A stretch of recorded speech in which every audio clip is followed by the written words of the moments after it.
Hello everyone and welcome back. So बेटा flamingo के top 60 questions आज मैं आप लोगों से जो है डिस्कस करने वाला हूं।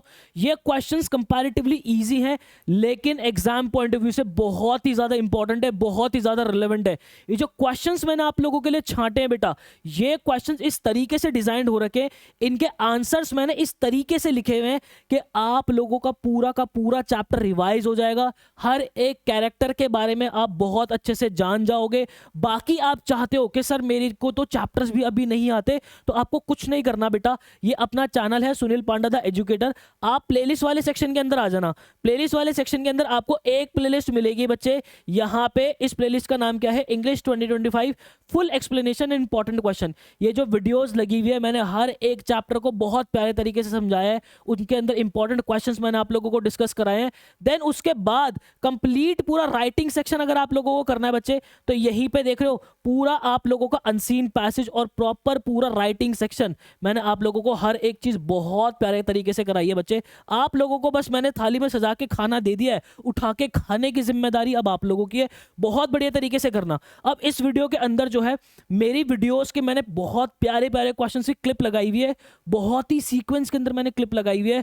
आप इन क्वेश्चंस को अच्छे से बच्चे प्रिपेयर करो। सो अब बिना समय वेस्ट के चलते हैं हमारी उस क्लिप की तरफ। Were the people of Alsace eager to learn French before? वो कह रहा है कि जो अल्सास के लोग थे क्या पहले वो फ्रेंच सीखना चाहते थे, वो ईगर थे, बहुत उत्सुक होते थे। वो कहता है जब उन्हें पता चला कि अब उनको जर्मन सीखनी पड़ेगी। कहता है कि अगर हाँ तो क्यों, अगर नहीं तो क्यों था डिले। तो मतलब यहाँ पे ये क्वेश्चन बहुत इंपॉर्टेंट है और मैं आप लोगों से हमेशा से ना ये कहूंगा कि जब भी ऐसा क्वेश्चन आता है ना कि जो वहाँ के अल्सास और लॉरेन के लोग थे वो क्या वो इच्छुक थे पहले से जो है क्या कहते हैं लैंग्वेज सीखने के लिए, तो आप इसका आंसर ना हमेशा से नो में क्या करो, क्योंकि चैप्टर्स के अंदर ऐसे काफी सारे इंसिडेंट्स हैं जिससे ये बात जो जस्टिफाई होती है कि वो ईगर नहीं थे सीखने के लिए। अब इसकी बात क्या होगी, अब देखो ये इतना बड़ा आपको स्क्रीन पर जरूर दिख रहा है आंसर, बट ये है बहुत छोटा। देखो कहता है कि before the news that only German would be taught, इस न्यूज से पहले कि जर्मन ही सिर्फ अब पढ़ाई जाएगी, the people of Alsace were not particularly eager to learn French. ठीक है, जो अल्सास के लोग थे वो फ्रेंच उससे पहले उतना सीखना नहीं चाहते थे। ठीक है, क्योंकि वही वाली बात है ना, घर की मुर्गी दाल बराबर, उनको तो लगता था कि जब मर्जी सीख लेंगे। ठीक है, there was a general sense of procrastination and complacency. ठीक है, उनके पास जो एक सेंस थी कि ठीक है बाद में कर लेंगे, बाद में सीख लेंगे, बाद में कर लेंगे। तो ये इस तरीके की प्रोक्रेस्टिनेशन थी बहुत ज्यादा वहां के लोगों के अंदर। As Mister Hamel pointed out, देखो मिस्टर हैमल ने पॉइंटेड आउट किया था, many villagers including parents and even teachers did not prioritise learning French. ठीक है, उन्होंने ये बताया कि गांव के लोग, पेरेंट्स और इवन टीचर खुद जो है वो बहुत ज्यादा प्रोक्रेस्टिनेट करते थे, उन्होंने कभी लैंग्वेज को सीरियसली लिया ही नहीं। ठीक है, for instance he mentioned the attitude of putting of studies with the line. ठीक है, उन्होंने ये बात कही थी, मतलब चैप्टर की एग्जैक्ट लाइन में बता रहा हूँ कि बा I have plenty of time, I will learn it tomorrow. ठीक है, कि मेरे पास बहुत समय, कल सीख लेंगे। ठीक है, इस तरीके से this reflected a broader mindset where learning was postponed and the importance of French language was underestimated. ये जो है बताता है, रिफ्लेक्ट करता है लोगों का माइंडसेट वहां पे कि जो लर्निंग है, जो सीखने की चाह थी, उसको जो है पोस्टपोन किया गया और जो फ्रेंच की जो इंपॉर्टेंस है उसको अंडर एस्टिमेट किया गया।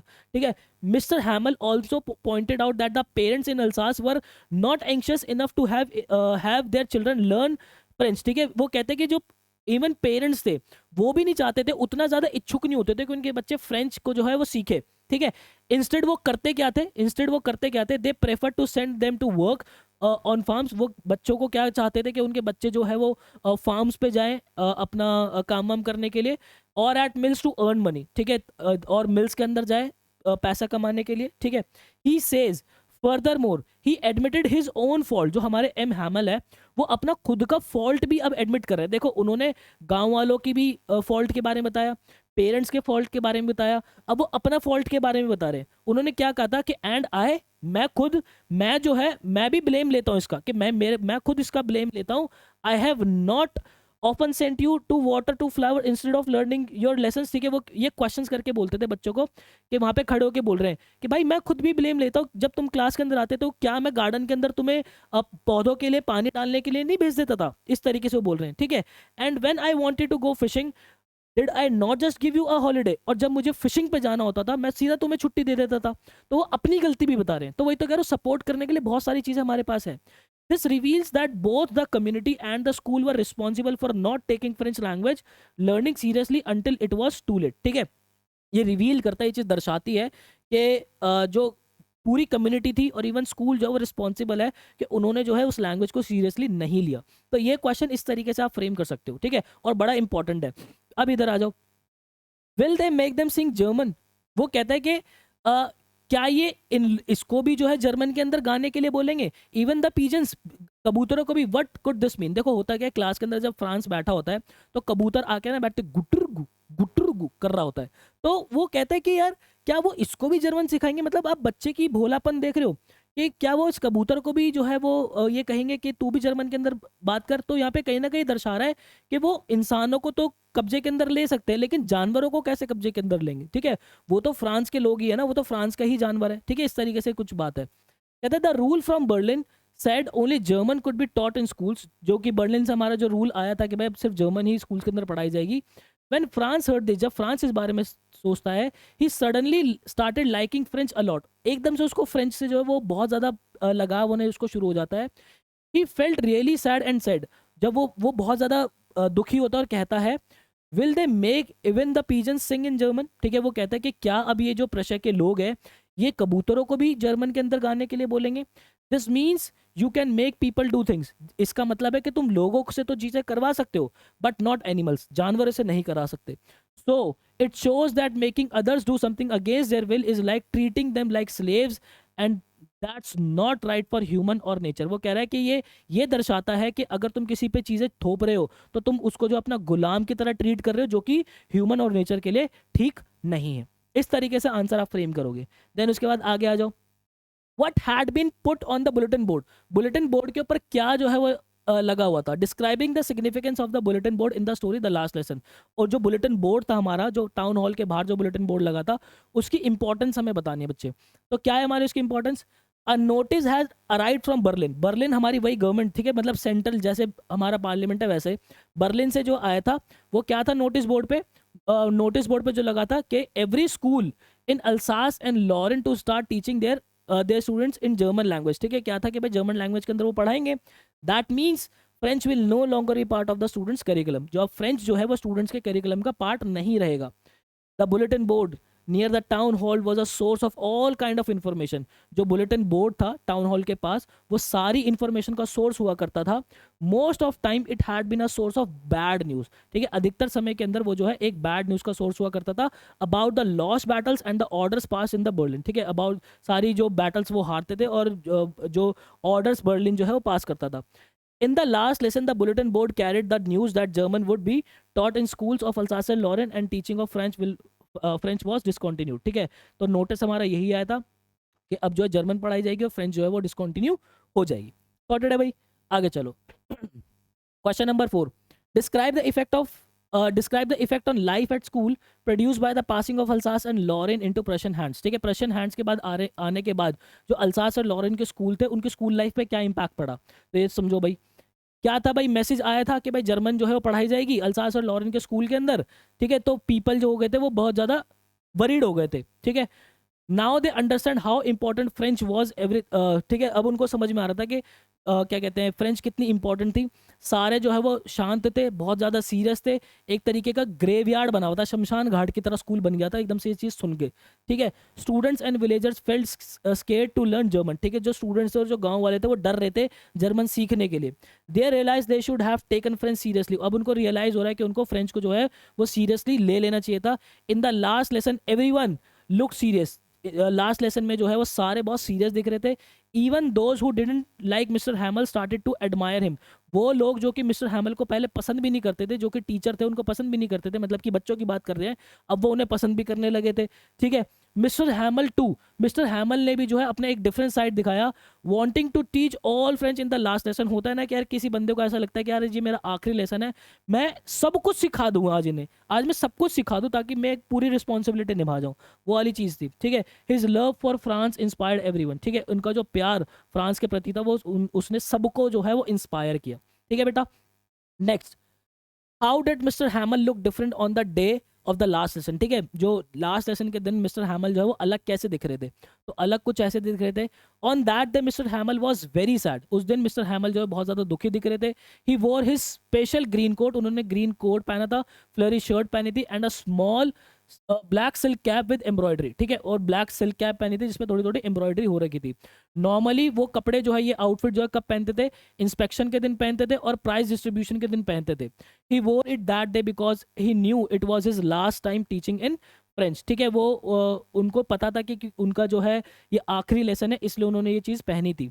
न्यू बुलेटिन बोर्ड पे जो है रूल आ गया था कि जर्मन जो है वो पढ़ाई जाएगी अल्सास और लॉरेन के स्कूल्स के अंदर। Mister Hamel felt like he was losing his language and was afraid he wouldn't wear this special outfit in schools again। ठीक है, तो यहाँ पे मिस्टर हैमल जो है उनको बहुत ज़्यादा दुख हो रहा था, उनकी लैंग्वेज, उनको लग रहा था कि वो अपनी लैंग्वेज को जो है खो रहे हैं और वो इस स्पेशल आउटफिट को स्कूल के अंदर कभी नहीं पहन पाएंगे, इसलिए उन्होंने ये आउटफिट पहना। डिस्पाइट हिट सैडनेस, उनकी सैडनेस के बावजूद he taught the students a big lesson. उन्होंने स्टूडेंट्स को एक जो है बढ़िया लेसन सिखाया। वो लेसन क्या था?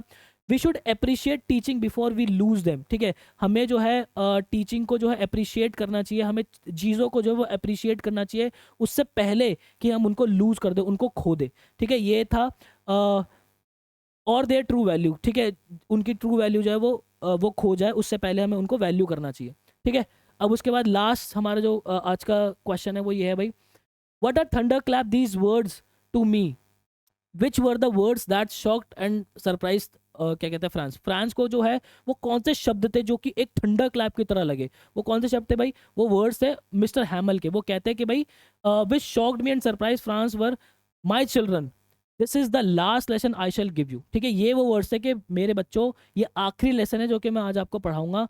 ऑर्डर आ चुका है बर्लिन से कि जर्मन अल्सास और लॉरेन के स्कूल के अंदर जर्मन नहीं पढ़ाई जाएगी, and this is your last French lesson, और ये आपका लास्ट जो है वो French lesson. Who was Rajkumar Shukla and why did he go to Lucknow? Rajkumar Shukla कौन था? राजकुमार शुक्ला एक पुअर फार्मर था। कहाँ से? चंपारण से, जो कि बिहार के अंदर है। He went to Lucknow to tell Gandhi ji about unfair treatment of farmers like him were facing because of the British landlord. वो लखनऊ गया था गांधी जी को बताने के लिए कि उसके जैसे जो फार्मर्स है ब्रिटिश लैंडलॉर्ड के द्वारा कितना उनके ऊपर अत्याचार किया जा रहा है। Why did Gandhi ji scold the lawyers? Gandhi ji ने लॉयर्स को क्यों डांटा? And what did he believed would be the real relief for the sharecroppers? और आपको क्या लगता है, गांधी जी को क्या लगता होगा कि एक सही रिलीफ क्या है शेयर क्रॉपर्स के लिए? Gandhi ji scolded lawyers for charging high fees, क्योंकि जो लॉयर्स है वो बहुत हाई फीस चार्ज कर रहे थे। गांधी जी ने उन्हें इसलिए डांटा। He believe that the real relief for the poor sharecroppers would be to help them to get rid of their fear and stand up for their rights. ठीक है, उनको सबसे सही जो चीज़ लगी कि उनके लिए क्या सही रिलीफ होगा कि उन्हें इस डर से मुक्ति मिले, ठीक है, और अपने राइट्स के लिए, अपने हक के लिए वो खड़ा होना सीखे। ये उनके लिए जो है वो करेक्ट जो है चीज़ होगी। What was the conflict of duties that Gandhi ji face? Gandhi ji ने कॉन्फ्लिक्ट ऑफ ड्यूटीज क्या फेस किया? देखो, गांधी जी जो है कॉन्फ्लिक्ट ऑफ ड्यूटीज ये फेस कर रहे थे कि एक तरफ वो लॉ ब्रेक करना, उनको लॉ ब्रेक करना था, और दूसरी तरफ अगर वो ये लॉ ब्रेक नहीं करते तो अथॉरिटीज तक ये बात नहीं पता चलती कि जो उनके लोग हैं, जो पीजेंट्स हैं, जो फार्मर्स, उनके ऊपर कितना ज़्यादा अत्याचार हो रहा है। Gandhi ji face the conflict because he didn't want to break the law. वो लॉ ब्रेक नहीं करना चाहते थे, but his conscience told him to help his fellow. लेकिन उनकी जो कंसाइंस थी, ठीक है, वो उनके जो कंट्रीमैन थे, जो उनके फेलो थे, उनको हेल्प करना चाहती थी। He had to choose between following the law and doing what he believed was right। उनको चूज करना था कि या तो वो लॉ फॉलो कर ले या जो सही है वो जो है क्या कहते हैं उसको चुन ले। तो उन्होंने क्या चुना कि जो सही है उन्होंने चुना उसको, और लॉ जो है उन्होंने ब्रेक किया। ठीक है, how much money did the big planters think Gandhi ji would ask for? Gandhi ji, जो हमारे लैंडलॉर्ड्स थे या हमारे जो ब्रिटिश लोग थे, उनको क्या लगा था कि गांधी जी कितना अमाउंट मांगेंगे? And what did the actually demand? ठीक है, एंड गांधी जी ने एक्चुअल में डिमांड किया कितना? What was the final amount decided?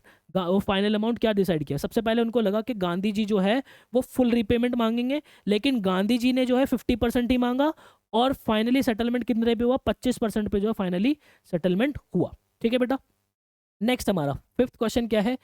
Y did Gandhi ji agree to accept 25% refund? तो उन्होंने 25% पे रिफंड पे क्यों माने? वो he believe that along with the money, पैसे के साथ साथ जो लैंडलॉर्ड्स हैं वो अपनी प्रेस्टीज भी हमें दे रहे हैं and authority over the pageants, ठीक है, प्रेस्टीज और जो अथॉरिटी है वो हमारे फार्मर्स के आगे टेक रहे हैं अपनी, इसलिए उन्होंने 25% पे हाँ किया।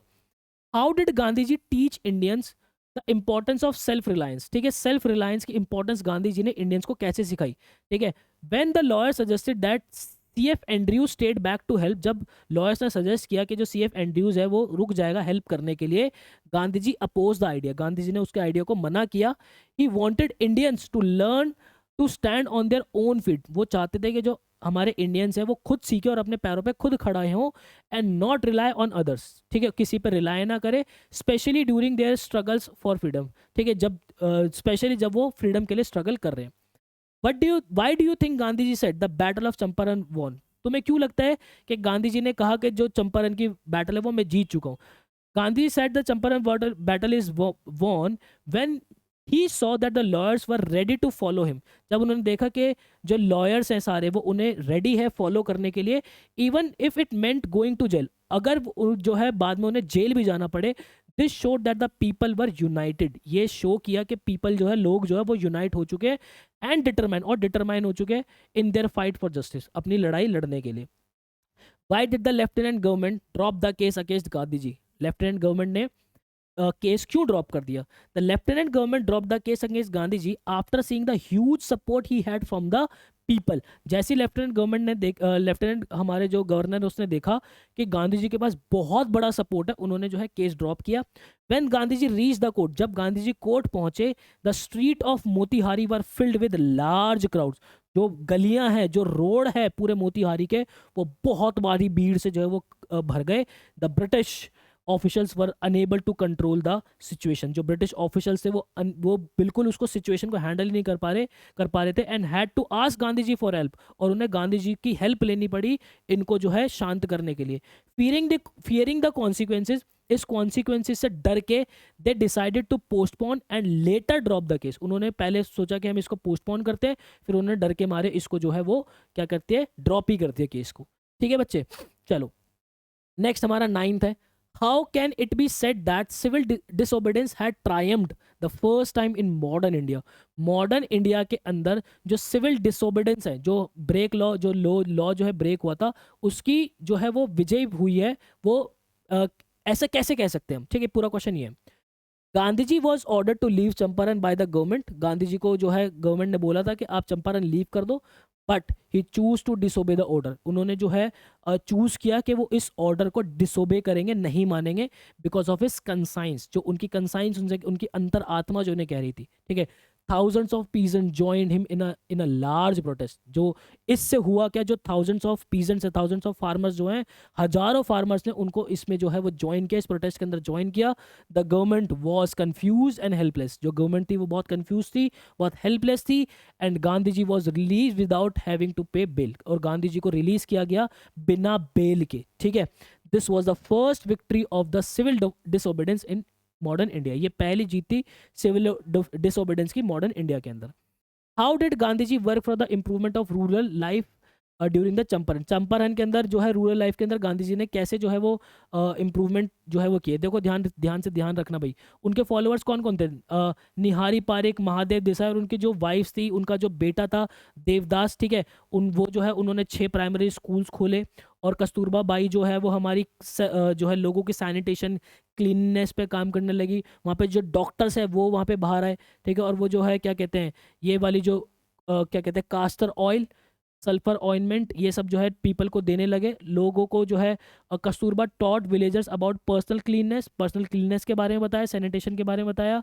The condition of women was very poor, जो वुमेन की कंडीशंस थी चंपारण के अंदर वो बहुत ज़्यादा खराब थी। So Gandhi ji asked his wife to speak with them and help improve this situation, तो गांधी जी ने अपनी वाइफ से उनको हेल्प करने के लिए बोला ताकि उनकी सिचुएशन जो है वो इम्प्रूव हो सके। ठीक है, ये मोटा मोटा पूरा आप लिख दोगे। Why was the Champaran episode a turning point in Gandhi ji's life? ठीक है, चंपारण का जो एपिसोड है वो गांधी जी की लाइफ के अंदर एक टर्निंग पॉइंट कैसे था? Explain with examples from Indigo by Louis Fischer. ठीक है, इंडिगो की हेल्प से हमें एक्सप्लेन करना है। The Champaran episode was a turning point in Gandhi ji's life because it marked his first mass movement in India.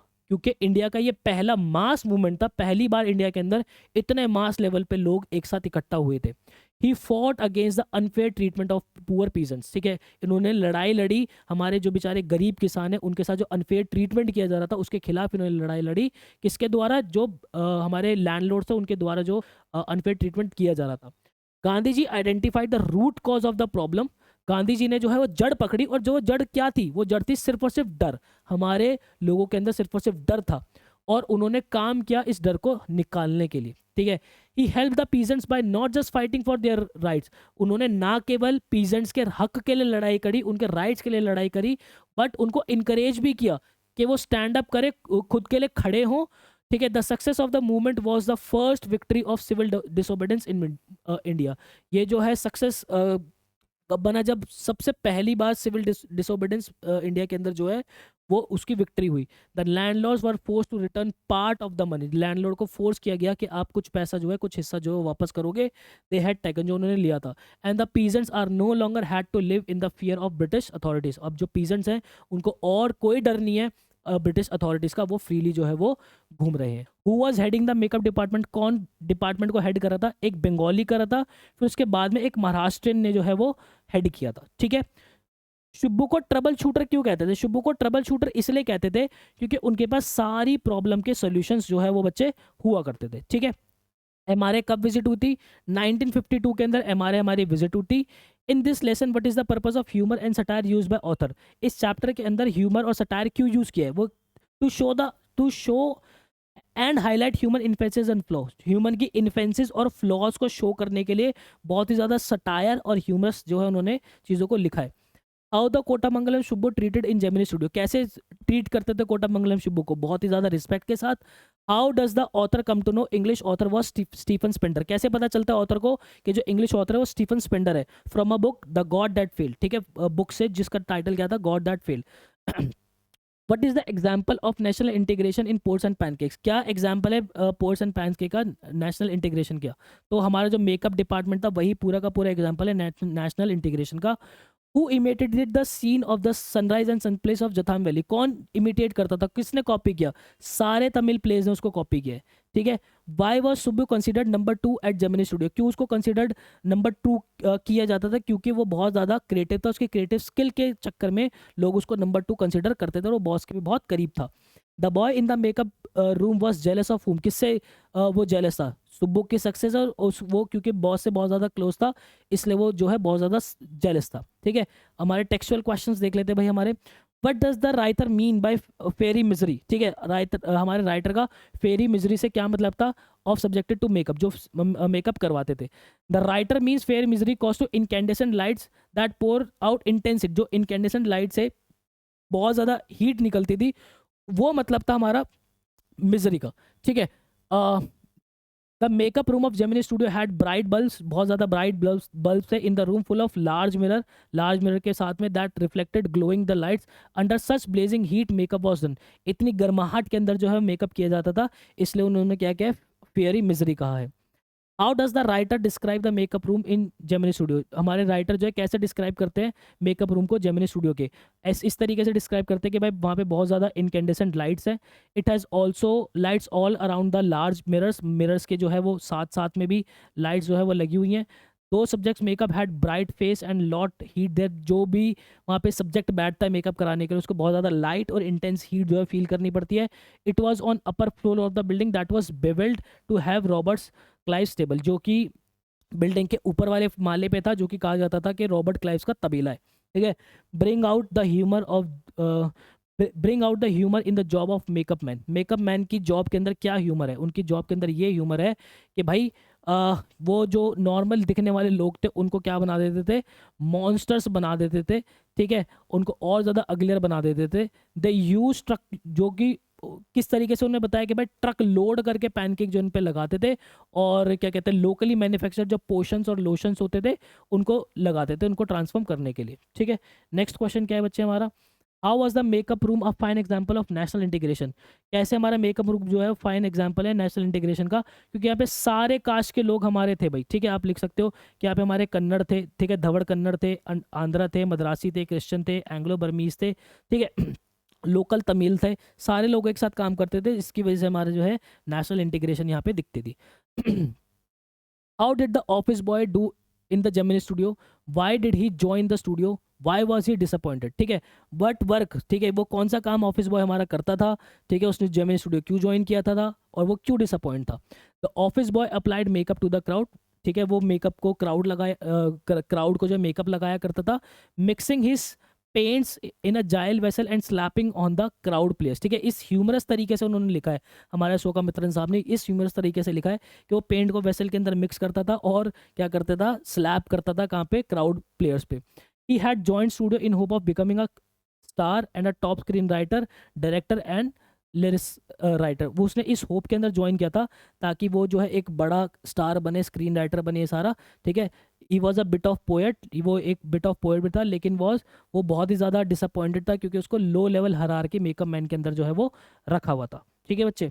Next question हमारा क्या कह रहा है, नेक्स्ट क्वेश्चन हमारा कह रहा है, how did the lawyer unwittingly bring to an end to a brief and brilliant career of a young actress, ठीक है, हमारे लॉयर ने किस तरीके से जो है वो एक यंग एक्ट्रेस का करियर खराब कर दिया। तो आपको पता है कि भाई उसने उसकी आवाज़ जो है रिकॉर्ड कर ली थी, जब उसको सुनाया तो वो उस शौक से बाहर ही नहीं आ पाई, वो चीज़ आपको इसके अंदर लिखनी है, मैं PDF प्रोवाइड कर दूंगा आपको, उसको देखना ज़रूर।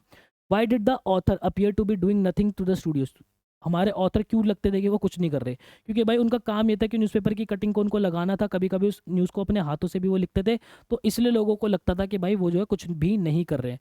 The Y was the office boy frustrated, who did he show his anger on, उन्होंने, हमारे ऑफिस बॉय फ्रस्ट्रेटेड क्यों था, उनका फ्रस्ट्रेशन यूँ था कि भाई यहाँ पे जो कोठामंगलम सुब्बू है, जो कोठामंगलम सुब्बू है वो क्योंकि क्या कहते हैं ब्राह्मण कास्ट के अंदर पैदा हुआ है, और इसलिए उसके पास अपॉर्चुनिटीज़ ज़्यादा है, मेरे पास एजुकेशन भी ज़्यादा है, मैं फिर भी जो है यहाँ पे ये सारी चीज़ें थोप रहा हूँ। तो ये सारा जो किससे फ्रस्ट्रेटेड था, कोथामंगलम सुब्बू की वजह से फ्रस्ट्रेटेड थे। हु वॉज सुब्बूस प्रिंसिपल, सुब्बू के प्रिंसिपल कौन थे, SS वॉसन, जिसके तरफ वो बहुत ज़्यादा लॉयल थे, ठीक है, ये इनके जो है वो प्रिंसिपल थे, ठीक है, क्या कोथामंगलम सुब्बू के। Subbu is described as many sides genius, ठीक है, लिस्ट 4 एबिलिटीज, ठीक है, सुब्बू जो है वो जीनियस हम है, उसकी 4 हमें वो बतानी है, ठीक है, बहुत सारी उसकी जीनियस वाली साइड है, 4। सबसे पहली उसकी ये है कि एक वो ब्राह्मण थे, दूसरा था जिससे ब्राह्मण होने की वजह से उनका जो एक्सपोजर था वो एफिलेंट सिचुएशंस और लोगों से उनका था। सेकंड ये था कि भाई उनकी ability to look cheerful all time, वो हमेशा जो है वो चेयरफुल दिखते थे। Third, he always had work for somebody, ठीक है, उनके पास हमेशा किसी ना किसी के लिए काम होता था, कुछ ना कुछ। Fourth, he had great loyalty to his principle SS Vasan the boss, ठीक है, फोर्थ उनका ये था कि भाई उनकी ग्रेट लॉयल्टी थी अपने प्रिंसिपल SS वॉसन के प्रति। What could be some of the reasons of migration of people from villages to cities, क्या कुछ रीजन हो सकते हैं जो लोग हैं वो क्या कहते हैं गांव से, मतलब वो बांग्लादेश है तो यहाँ पे बांग्लादेश भी लिखा आ सकता है, विलेजेस भी लिखा आ सकता है, कि वो सिटीज की तरफ आ गए, मतलब कि सीमापुरी की तरफ आ गए। There are many factors that causes migration of the people from Bangladesh to Seemapuri, बहुत सारे फैक्टर्स हो सकते हैं, लाइक अर्बनाइजेशन, ठीक है, कि भाई वहाँ पे जो है रूरल चीज़ें हैं, यहाँ पे चीज़ें अर्बन आई, यहाँ पे चीज़ें थोड़ी सी अर्बन है, तो अर्बनाइजेशन के लिए वो यहाँ पे आए हो, वो एजुकेशन के लिए आए हो, उनको काम मिले, उनको सेफ्टी मिले, कुछ बेसिक चीज़ें उनको मिल जाए, इसलिए वो माइग्रेट करके यहाँ पे आए। Some villagers voluntarily move to the cities in search of jobs and better civic, कुछ लोग जो है देखो, कुछ लोग जो है वो खुद जो है यहाँ पर आए हैं, कुछ लोग यहाँ पे खुद आए हैं, एंड हेल्थ फैसिलिटीज उनको मिल पाए, बेटर जॉब मिल पाए, कुछ बेटर लाइफस्टाइल मिल पाए, ठीक है। And other are force to migrate when natural disaster like flood, storm, drought, famine etcetera destroy their houses and properties. देखो कुछ लोग तो जो है अपनी खुद की इच्छा से आए हैं, बाकियों को जो है वो जो वहाँ पे नुकसान हुआ है किसकी वजह से, फ्लड की वजह से, स्टॉर्म की वजह से, ड्रॉट की वजह से, फेमिन की वजह से, इनकी वजह से उनके घर का नुकसान हुआ है, वो इसलिए जो है यहाँ पे आ गए। तो ये मेजर फैक्टर्स है, इस वजह से लोग जो है अपना माइग्रेट होकर यहाँ पे आए हैं जी। दूसरा question, is Sahib happy working at the tea stall, how do you know, आपको ये कैसे लग रहा है कि भाई क्या क्या साहिब जो है वो खुश है टी स्टॉल पे काम करके। तो आप इसका आंसर हमेशा क्या लिखोगे, ध्यान रखना, आप इसका आंसर लिखोगे नो। इसका आंसर देखो बहुत बच्चे यस में भी करते हैं और बहुत बच्चे इसका आंसर नो में भी करते हैं। मैं होता तो इसका आंसर नो में ही करता, क्योंकि यहाँ पे हो क्या रहा है, यहाँ पे हो ये रहा है कि एट द एंड उसके चेहरे पे ना वो खुशी नहीं थी, वो जो केयर फ्री लुक जो था, जो हमारी ऑथर ने दर्शाया है, अनीस जंग ने जो लिखा है चैप्टर के अंदर, कि वो केयर फ्री जो लुक था ना उसके चेहरे का पहले, वो चला गया था, तो कहीं ना कहीं वो खुश नहीं था। तो आपको हमेशा इसका आंसर जो नो के अंदर किया करो। Sahib is not happy working at the tea stall, he paid a fixed wages of 800 rupees, उसको फिक्स वेजेस मिलता था 800 रुपए। Also receives all his meals, उसको सारी जो है मील्स मिल जाती थी फ्री में।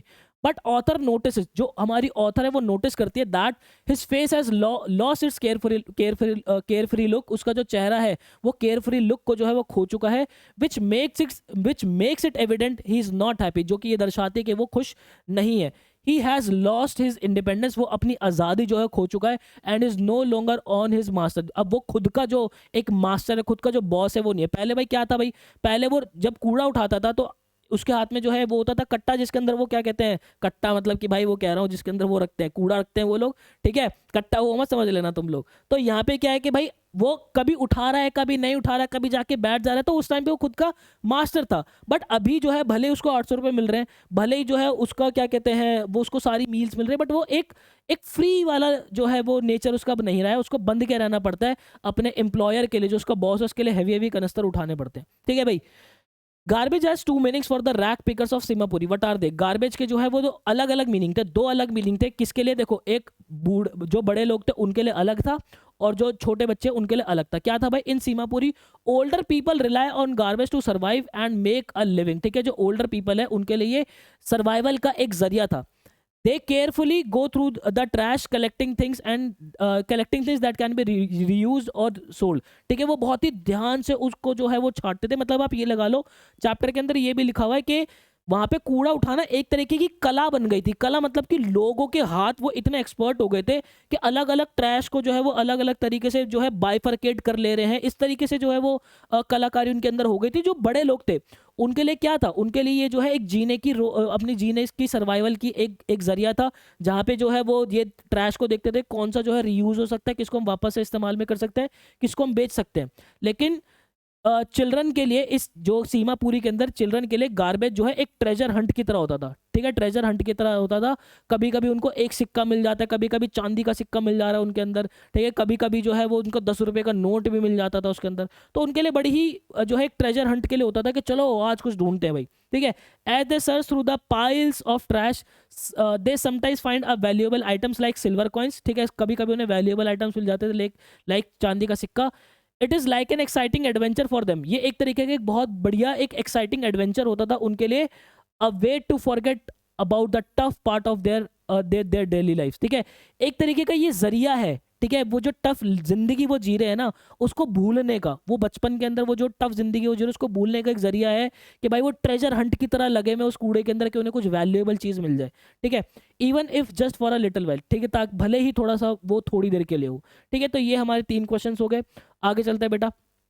What makes the author embarrassed eight having made promise that was not meant, ठीक है, वो ये कह रही है कि क्या था जो हमारी ऑथर को एम्बेरस करता, जो प्रॉमिस वो करते हैं ना साहिब आलम से, वो क्या प्रॉमिस और वो एम्बेरस क्यों होती है? ऑन एनकाउंटरिंग विद साहिब से मिलने के बाद the author ask him to go to school, author उससे बोलते हैं कि तू स्कूल जाना।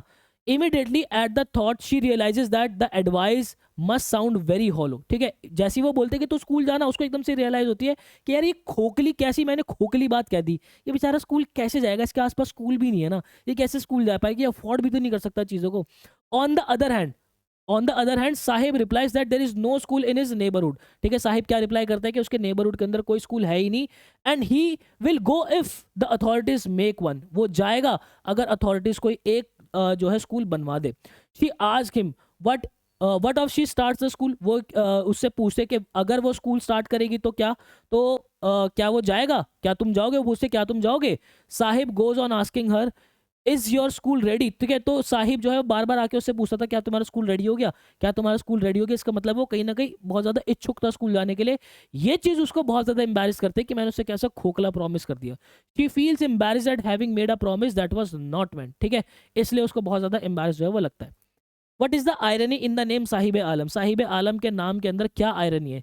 साहिब आलम का जो मतलब है that is Lord of universe, but Sahib was oblivious, Sahib को ये बात पता ही नहीं है कि उसके नाम का मतलब जो है लॉर्ड ऑफ यूनिवर्स है, और उसका मतलब क्या है?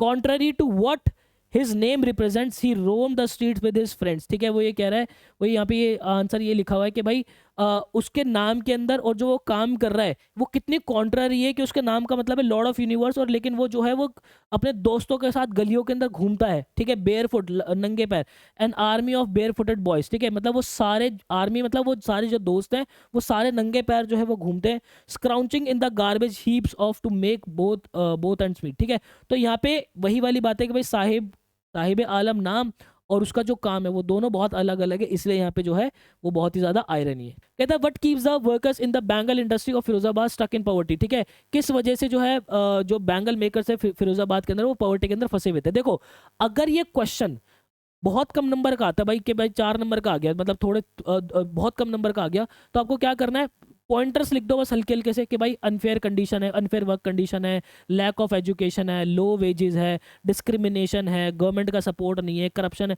मतलब आप ये देखोगे इसी आंसर को जो है बड़ा भी जो है बनाया जा सकता है, बहुत बड़ा भी बनाया जा सकता है। घूम फिर के यही बात होगी इस पूरे चैप्टर के अंदर, यही सारी बातें घूम फिर के अंदर होगी। अनफेयर वर्क कंडीशन कैसे भाई, workers including children have to work long hours in dangerous condition for very little money, this makes is hard for them to escape poverty. कि भाई भाई जो जो वर्किंग कंडीशन के अंदर जिस से वो काम करते थे वो बहुत ही खराब थे, जिससे उनको हेल्थ इश्यूज भी होते थे, प्लस उनको वेजेस बहुत कम मिलते थे, जिससे वो उस पॉवर्टी से बाहर ही नहीं आ पाते थे।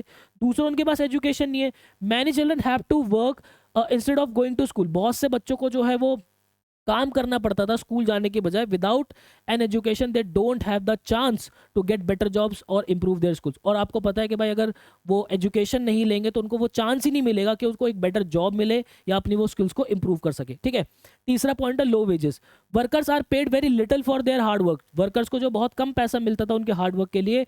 This keeps them stuck in financial struggle and unable to get ahead. ठीक है, जो कि उनको फाइनेंशियल स्ट्रगल के अंदर जो है फंसा के रखता है, जिससे वो कभी भी बाहर नहीं आ पाते। Discrimination, social and caste discrimination makes life even harder for these workers. ठीक है, जो सोशल और जो उनका कास्ट डिस्क्रिमिनेशन होता है उस वजह से उनकी लाइफ जो है और ज्यादा हार्डर है। Preventing them for getting better opportunities and keeping them in poverty, जिससे उनकी जो है उनको बेटर जॉब मिलने में भी प्रॉब्लम हो रही है, प्लस वो इस पॉवर्टी के अंदर जो है वो फंसे हुए हैं। ठीक है, गवर्नमेंट को कोई सपोर्ट नहीं है। देखो गवर्नमेंट अपनी जो स्कीम्स निकालती है वो निकालती जरूर है, बट वो फिरोजाबाद के अंदर तक पहुंच ही नहीं पा रही है। ठीक है, अगर फिरोजाबाद के अंदर पहुंच पाती तो क्या कहते हैं हमारी अनीस जंग ये थोड़ी ना लिखती कि क्या कहते हैं ये विशेष जो वेब के अंदर फंसे हुए हैं, ये इस पॉवर्टी लाइन के साइकिल, इस पॉवर्टी के साइकिल के अंदर जो फंसे हुए हैं उसके अंदर पॉलिटिशियन भी जिम्मेदार है। क्यों है जिम्मेदार, क्योंकि वो सरकार की जो योजनाएं हैं वो यहाँ तक पहुंच ही नहीं रही है। ठीक है, these worker don't get the help from the government which makes it difficult for them to improve their living condition. ठीक है, उनको जो है गवर्नमेंट की फैसिलिटीज जो गवर्नमेंट की स्कीम्स है वो उनको नहीं मिल पा रही है। Corruption, corruption in the system stops worker from getting the help as they need as the rules and politician mean to protect them are not properly follow. ठीक है, जो रूल्स बने हुए हैं इनको प्रोटेक्ट करने के लिए वो प्रॉपरली फॉलो नहीं किए जा रहे बेटा। ठीक है, अब उसके बाद आ जाओ, देखो अब सेम बात अलग क्वेश्चन के अंदर सेम बात वही लिखूंगा। What difficulties do the bangle makers of Firozabad face in their life, क्या डिफिकल्टी फील करते थे कि भाई उनकी काम करने की कंडीशन बहुत ख़राब थी, उनको पैसा बहुत कम मिलता था, उनके पास एजुकेशन नहीं थे, उनके हेल्थ बहुत रिस्क पे थी। देखो इन चारों पॉइंट को तो मैं पहले भी समझा चुका हूँ। हेल्थ रिस्क क्या है कि working with harmful materials and poor condition leads to serious health problems for the workers. ठीक है, जो जिस पुअर कंडीशन के अंदर वो काम करते थे, ठीक है, और जो केमिकल्स के अंदर जो वो काम करते थे, वो पॉलिश जो वो लगाते थे, जो डार्क रूम के अंदर काम करते थे उसको, जिससे उनको बहुत सीरियस प्रॉब्लम जो है होती थी। ठीक है, सोशल डिस्क्रिमिनेशन आपका होता था कि भाई the workers are from lower caste and face unfair treatment which limits their chances of getting better opportunity. ठीक है, लोअर कास्ट से बिलोंग करते थे, जिससे उनकी जो अपॉर्चुनिटीज है वो लिमिट हो जाती थी बहुत ज़्यादा, इसलिए वो जो है पॉवर्टी के अंदर फंसे रहते थे। ठीक है, आगे और भी पॉइंट्स है भाई, ये वाला पॉइंट मैं आपको समझा चुका हूँ कि सपोर्ट उनको गवर्नमेंट से मिलता नहीं है। चाइल्ड लेबर यहाँ पे हो रहा है कि भाई एजुकेशन है नहीं, जिन बच्चों को स्कूल जाना चाहिए अपनी फैमिली को सपोर्ट करने के लिए जो है वो यहाँ पे भट्टियों के अंदर काम करना शुरू कर देते थे। इनके पास जो है बहुत ही ज़्यादा लिमिटेड रिसोर्स थे। ठीक है, देखो the bangle makers don't have easy access to important things like health care, उनके पास हेल्थ केयर नहीं थी, उनके पास एजुकेशन नहीं थी, उनके पास कोई लीगल प्रोटेक्शन नहीं थी, जिसकी वजह से उनकी लाइफ जो है बहुत ज़्यादा हार्ड हो रही थी। ठीक है, अनस्टेबल इनकम, बहुत ही अनस्टेबल इनकम थी कि भाई कभी तो चूड़ियाँ बिक जा रही है, ठीक है, कभी नहीं बिक रही। जैसे भाई करवा चौथ का अगर कोई दिन आ गया तो ऑब्वियसली क्या होता है कि जो हमारी विमेंस है वो चूड़ियाँ खरीदती है, तो थोड़ी बहुत आमदनी हो जाती थी, बाकी के अंदर उतनी आमदनी नहीं हो पाती थी। ठीक है, और साइकिल ऑफ पॉवर्टी, जो पॉवर्टी की जो साइकिल है उसके अंदर ये फंसे हुए थे, जिसकी वजह से यही सारी प्रॉब्लम जो है उन्हें प्रॉपर फेस करनी पड़ती थी भाई। ठीक है, next question, how is Mukesh different from the other bangle makers of Firozabad. देखो मुकेश जो है वो बाकी फिरोजाबाद के जो चूड़ी बनाने वाले उनसे अलग कैसे था, वो अलग ऐसे था भाई, Mukesh comes from a family in Firozabad that makes bangles. ठीक है, मुकेश जो है उस फैमिली से आता था जो कि चूड़ियाँ बनाते हैं। Everyone in their neighbourhoods does the same job, उसके नेबरहुड के अंदर सब यही काम करते थे। They live in the houses that are not finished and in streets that don't smell good. ठीक है, वो ऐसी जगह पे रहते थे, ऐसी गलियों में रहते थे जहाँ गलियाँ बहुत जिनकी गलियों के अंदर बहुत बदबू आती थी, प्लस घर जो है वो उतने ज़्यादा फर्निश्ड नहीं थे, मतलब ठीक से बने ही नहीं थे, प्रॉपर जो है झोपड़ियाँ, प्रॉपर झुग्गियाँ बनी हुई है। ठीक है, but Mukesh is different, Mukesh अलग था। When someone ask him about his future, अगर कोई उससे उसके फ्यूचर के बारे में पूछता है, वो कहता है आई will be a motor mechanic. वो कहता है कि मैं एक मोटर मैकेनिक बनना चाहूँगा। I will learn to drive a car, मैं गाड़ी चलाना सीखना चाहूँगा। This means he wants to be independent and in charge of his own life. ठीक है, वो जो इंडिपेंडेंट बनना चाहता है और फिर अपनी लाइफ का जिम्मेदार, अपनी लाइफ का चार्ज खुद लेना चाहता है। Even though his family believes in Karma theory, even though उसकी फैमिली जो है कर्मा थ्योरी पे बिलीव करती है कि भाई हमारी तो ईश्वर ने डेस्टिनी ही यही लिखी है, हम तो बने ही इस काम के लिए हैं, हम तो गरीब ही रहेंगे, तो वो वाली बात है भाई। ठीक है, Mukesh has a different way of thinking and wants to create his own path. ठीक है, मुकेश का जो है वो सोचने का तरीका अलग है और वो अपना पाथ जो है वो खुद बनाना चाहता है। ठीक है, अब उसके बाद आगे आ जाओ। आगे देखो भाई, why does the author says that the bangle makers are caught in vicious web. बहुत इंपॉर्टेंट क्वेश्चन है बेटा ये। जो हमारी ऑथर कहते हैं कि वो विशियस वेब के अंदर, मतलब कि एक दुष्ट वेब के अंदर फंस गए, वो उसका मतलब क्या है? उसका मतलब वही है कि भाई उनको जो है पैसा बहुत कम मिलता है, उनके पास एजुकेशन नहीं है, उनकी वर्किंग कंडीशन बहुत ख़राब है, उनको कास्ट और सोशल डिस्क्रिमिनेशन होता है, गवर्नमेंट की हेल्प उनको नहीं मिलती, उनको लगता है कि फैमिली का ट्रेडिशन जो है वो चलता आ रहा है, तो वो उसी के अंदर जो उस साइकिल के अंदर, उस दुष्ट वेब के अंदर जो है फंस के रह गए हैं। तो वही पॉइंटर, सेम बात अलग तरीके से तुम्हें चिपकानी है, तुम्हारे पूरे में से पूरे नंबर जो है तुमको मिलने वाले हैं। अब जरा इधर आ जाओ। What does the grandmother of Mukesh lament. ठीक है, मुकेश की जो ग्रैंड मदर है वो क्या व्यक्त करती है, क्या कहती है वहां पे? देखो, होता क्या है कि स्टोरी के अंदर मुकेश के जो फादर है वो, उनकी आंखें जो है जा चुकी है। उनकी आंखें क्यों जाती है? क्योंकि वो भी जो है अपना चूड़ी बनाने का काम करते हैं। ठीक है, चूड़ी बनाने का काम करते हैं, तो जो पॉलिश यूज़ होते हैं उसकी वजह से उनकी आंखें जो है बहुत ज़्यादा ख़राब है, बहुत ही ओल्ड है, बड़ी बड़ी दाढ़ियाँ उनकी हो रखी है, बहुत ही गरीब फैमिली से आए हुए हैं। ठीक है, तो जब हमारी ऑथर उनसे बात करती है कि आपकी ये कंडीशन जो है ऐसे कैसे हो गई, आपने कोई और काम करना क्यों नहीं चाहा, तो बोलता है कि भाई मेरे पूर्वजों ने मुझे यही सिखाया है, मैंने भी मेरे बच्चों को यही सिखाया है, और ये भी जो अपने बच्चों को यही सिखाएंगे, ये भी अपने बच्चों को ज़्यादा से ज़्यादा चूड़ी बनाना ही सिखाएंगे, मुझे और कुछ नहीं आता। लेकिन फिर भी जो है मैंने इतना कर दिया मेरी फैमिली के लिए कि मेरे सर पे एक छत है। हालांकि वो छत बिल्कुल ही टूटी फूटी है, बट हाँ उसको इस बात की संतुष्टि है कि मैंने जो है अपने जो है परिवार वालों के लिए एक छत कर दी है। और सडनली जो है हमारी जो ऑथर है उसको ये रियलाइज़ होता है कि यार चाहे भले इनकी छत जो है उतनी ठीक नहीं है, बट यहाँ पे इन्होंने कितनी गहरी बात बोल दी कि भाई अभी भी काफ़ी सारे इस दुनिया के अंदर ऐसे लोग हैं जिनके पास खुद की छत नहीं है, यहाँ पे एटलीस्ट इनके पास इनकी खुद की छत है। और ये ऐसी फैमिली के अंदर रहते हैं जहाँ पे जो इनकी बहू है वो बड़े लोगों से जो है ऐसे घूंघट करेगी। ठीक है, वो उनके सामने जो है बात नहीं करेगी, वो घूंघट करके रहेगी। तो इस तरीके की जो है बात वहाँ पे होती है। तो क्या बात है, मुकेश की ग्रैंड मदर क्या कहते हैं, इस बात को जरा समझते हैं। Mukesh grand mother sadly talks about her husband losing his eyesight from the dust. ठीक है, मुकेश की जो ग्रैंड मदर है वो बहुत सैडली, बहुत दुखद तरीके से बताती है कि उसके हस्बैंड की जो आईसाइट चली गई, किससे? डस्ट से, वाइल पॉलिशिंग बैंगल्स। ठीक है, बैंगल्स को पॉलिश करते हुए जो डस्ट जाते हैं उस वजह से उनकी आईज जो है चली गई। She also mentions that their son could only teach his son how to make bangles. वो कह रही, वो ये भी बताती है कि मेरे बच्चे भी अपने बच्चों को यही सिखा पाएंगे कि चूड़ियाँ कैसे बनाई जाती है। ठीक है, she says it is his destiny, ये इनकी डेस्टिनी है, हिज कर्म, ये इसके कर्म है।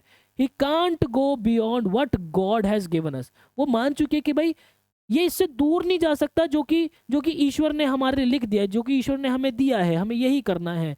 ठीक है, being born into bangle maker caste they are only learn how to make bangles.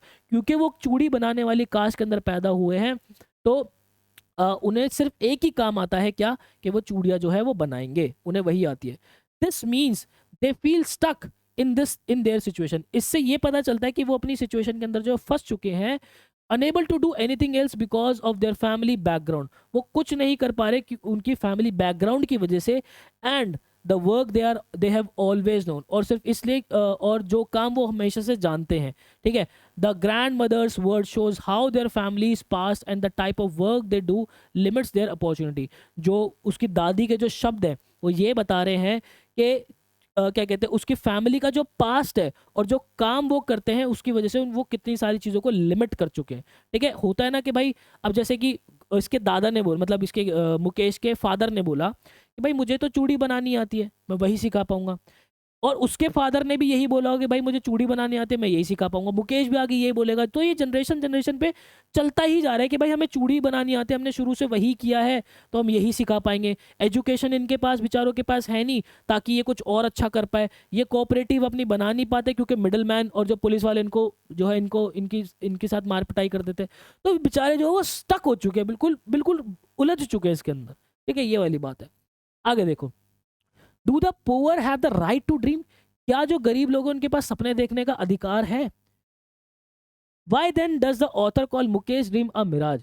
अगर है तो मुकेश का जो सपना है, जो हमारी ऑथर उसको कहती है कि इसका सपना ना एक मिराज है। मिराज मतलब जैसे कि आपने कभी राजस्थान के अंदर देखा है, आप राजस्थान के अंदर कभी चलोगे ना, क्या कहते हैं टीलों पे चलोगे, रेतीले टीलों पे चलोगे तो आपको कहीं पे लगेगा कि यहाँ पे पानी है, बट वहाँ पे एक्चुअल में पानी होता नहीं है, वो एक मिराज लगता है हमें। ठीक है, तो उसके सपने को एक मिराज कहती है। क्यों? The poor have every right to dream. Poor के पास जो सपना है बिल्कुल देखने का, जस्ट लाइक एनीवन एल्स, जैसे सारे सपने देखते हैं वैसे भी पुअर के पास राइट है सपना देखने का। However the author call Mukesh dream is a mirage because it seems impossible for him to achieve. वो कहती है, वो क्यों कहती है? क्योंकि उसे लगता है कि ये इम्पॉसिबल है उसके लिए अचीव करना। क्यों भाई? गिवन इज डिफिकल्ट लाइफ, उसकी जो डिफिकल्ट लाइफ को चलते हुए, उसकी डिफिकल्ट लाइफ को मद्देनजर रखते हुए ये बात कहती है कि बड़ा मुश्किल है इसका सपना अचीव होना। Mukesh wants to become a motor mechanic. ठीक है, मुकेश जो है मोटर मैकेनिक बनना चाहता है and learn to drive a car. ठीक है, और कार जो है चलाना सीखना चाहता है, बट वो बहुत सारे चैलेंजेस जो है फेस करता है। और चैलेंजेस क्या क्या है? Unfair system, low pay, lack of education and the constant cycle of poverty in his community. और एक कॉन्स्टेंट साइकिल पॉवर्टी की, गरीबी की, जो कि इसकी कम्युनिटी के अंदर चल रही है। These problems make his dreams feel out of reach.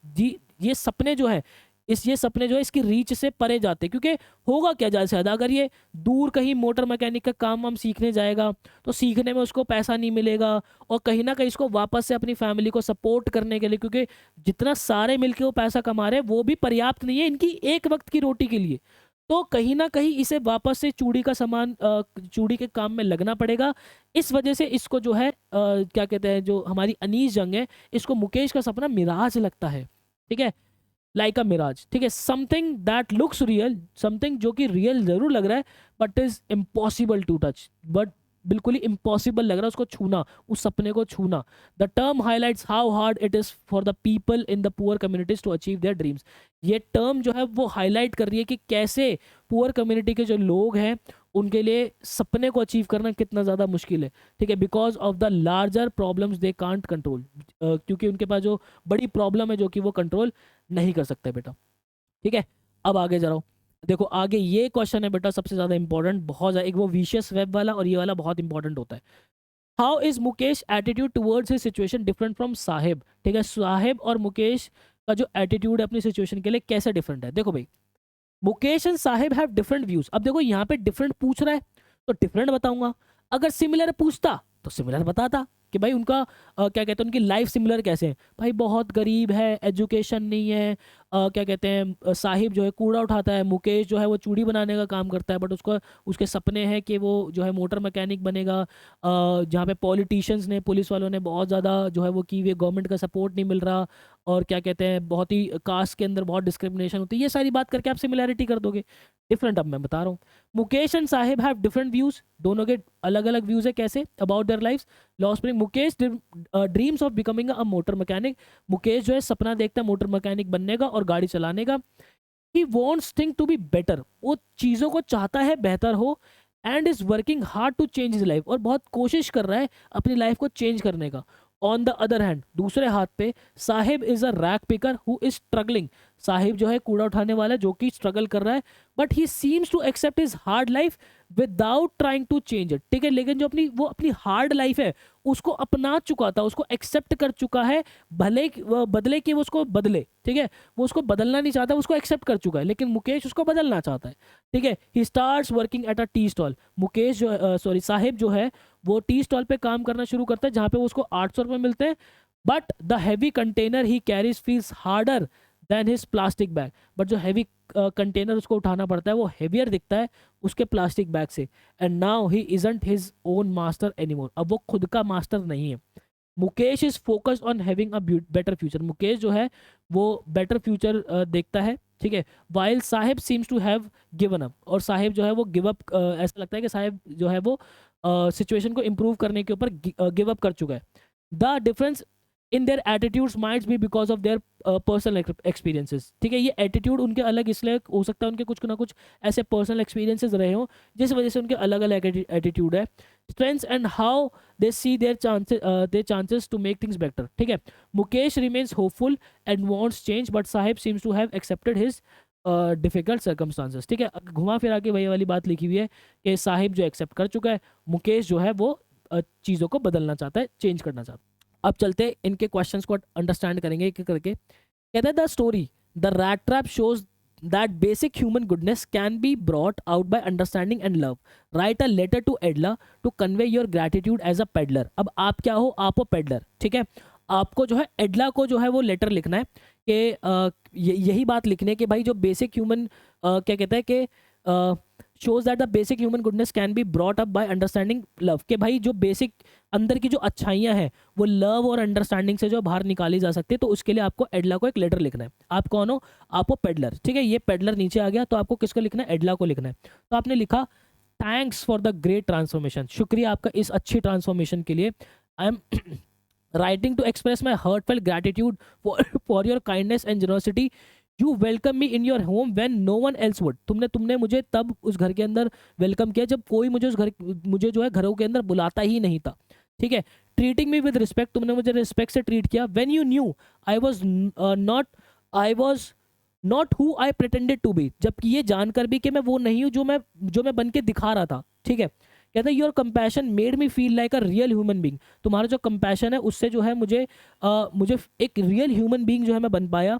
Not just wandering vagabond, देखो ये वैगाबॉन्ड वर्ड जो है वो इन्होंने बहुत यूज़ किया हुआ है, पेडलर के लिए यूज़ किया हुआ है। वैगाबॉन्ड होते हैं जो इधर उधर घूमते रहते हैं, ठीक है। तो यहाँ पे उसको लगता है कि भाई मैं एक रियल ह्यूमन बीइंग की तरह फील कर पाया, रैदर कि मैं जस्ट एक घूमता फिरता जो है आवारा की तरह जो घूमता रहता था। इट वॉज योर ट्रस्ट, ये आपका ट्रस्ट था, ये आपकी अंडरस्टैंडिंग थी। That awaken something good in me, ठीक है, जिसने मेरे अंदर की जो अच्छाई है उसको जगाया। Something I had long forgotten, ऐसी चीज जो कि मैं बहुत पहले जो है वो खो चुका था, भूल चुका था। Because of you I was able to break free from the trap I had fallen into, तुम्हारी वजह से मैं जो है उस ट्रैप से बच पाया, उस ट्रैप से बाहर निकल पाया जिसके अंदर मैं फंस चुका था, ठीक है। I have left the stolen money so it can be return to the rightful owner, मैं ये पैसे जो है छोड़कर जा रहा हूँ ताकि ये पैसा जो है इसके सही ओनर तक पहुँच जाए।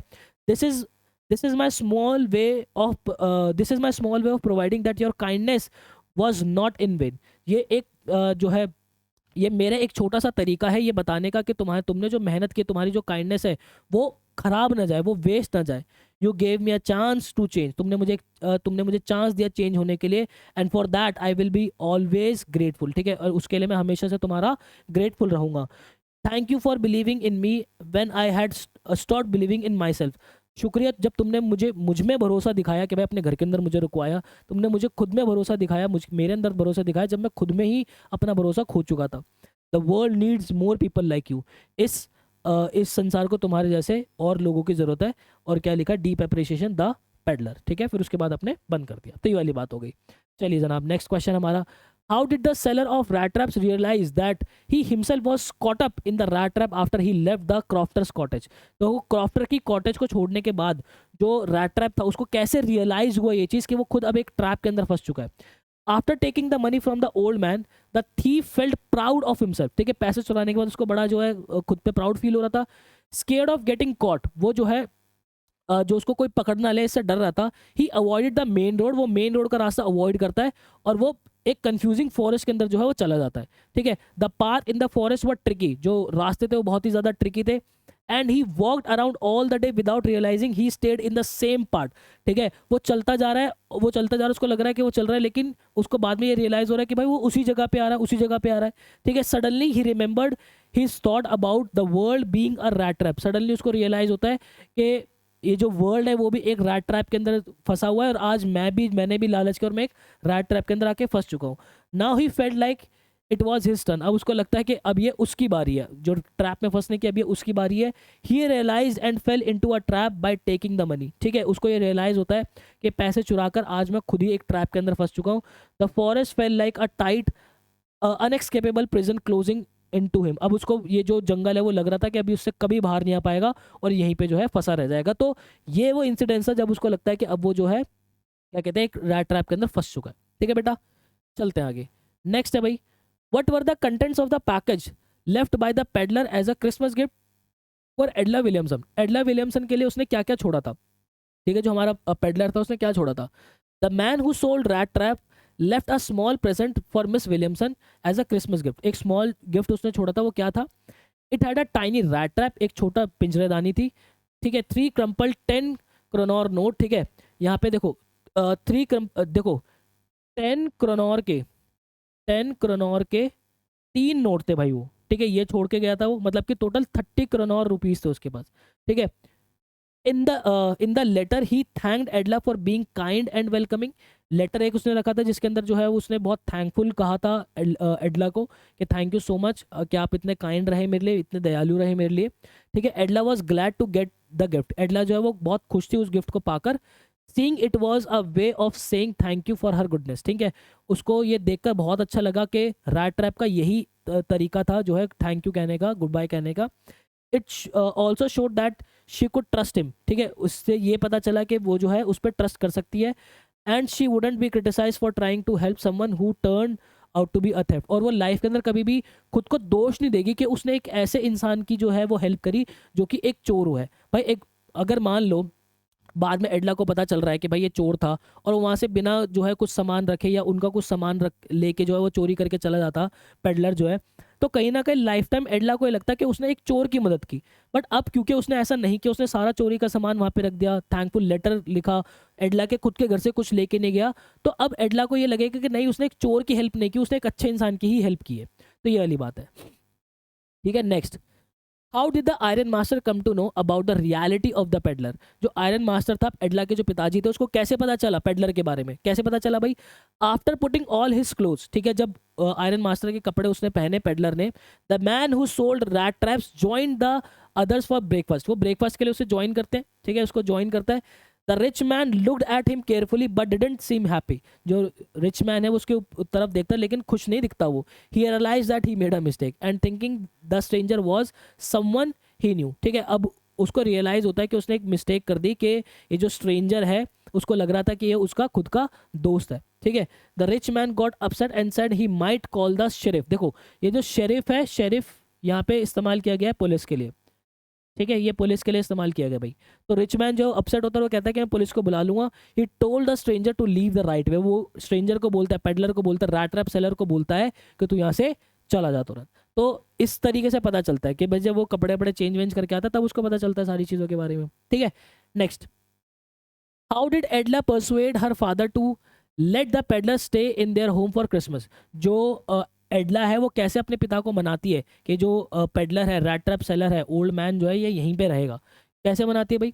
When the rich man realise that he didn't actually know the man who sold rat traps. जैसे रिच मैन को पता चलता है कि वो बंदा, मैं इसको जानता ही नहीं हूँ, ये जो रैट ट्रैप सेल करता है, वो उसको बोलता है कि तू यहाँ से इमीडिएटली अभी चला जा. ठीक है, but एडला spoke up and told her father that the poor man was rejected by everyone. ये बहुत इंपॉर्टेंट बात है कि एडला कहती है कि भाई इसको क्यों भगा रहे हो पापा, ये तो बेचारा वैसे ही, इसको तो सब लोग रिजेक्ट कर देते होंगे कि नहीं तू हमारे यहाँ पे मत आ, तू हमारे साथ नहीं रह सकता.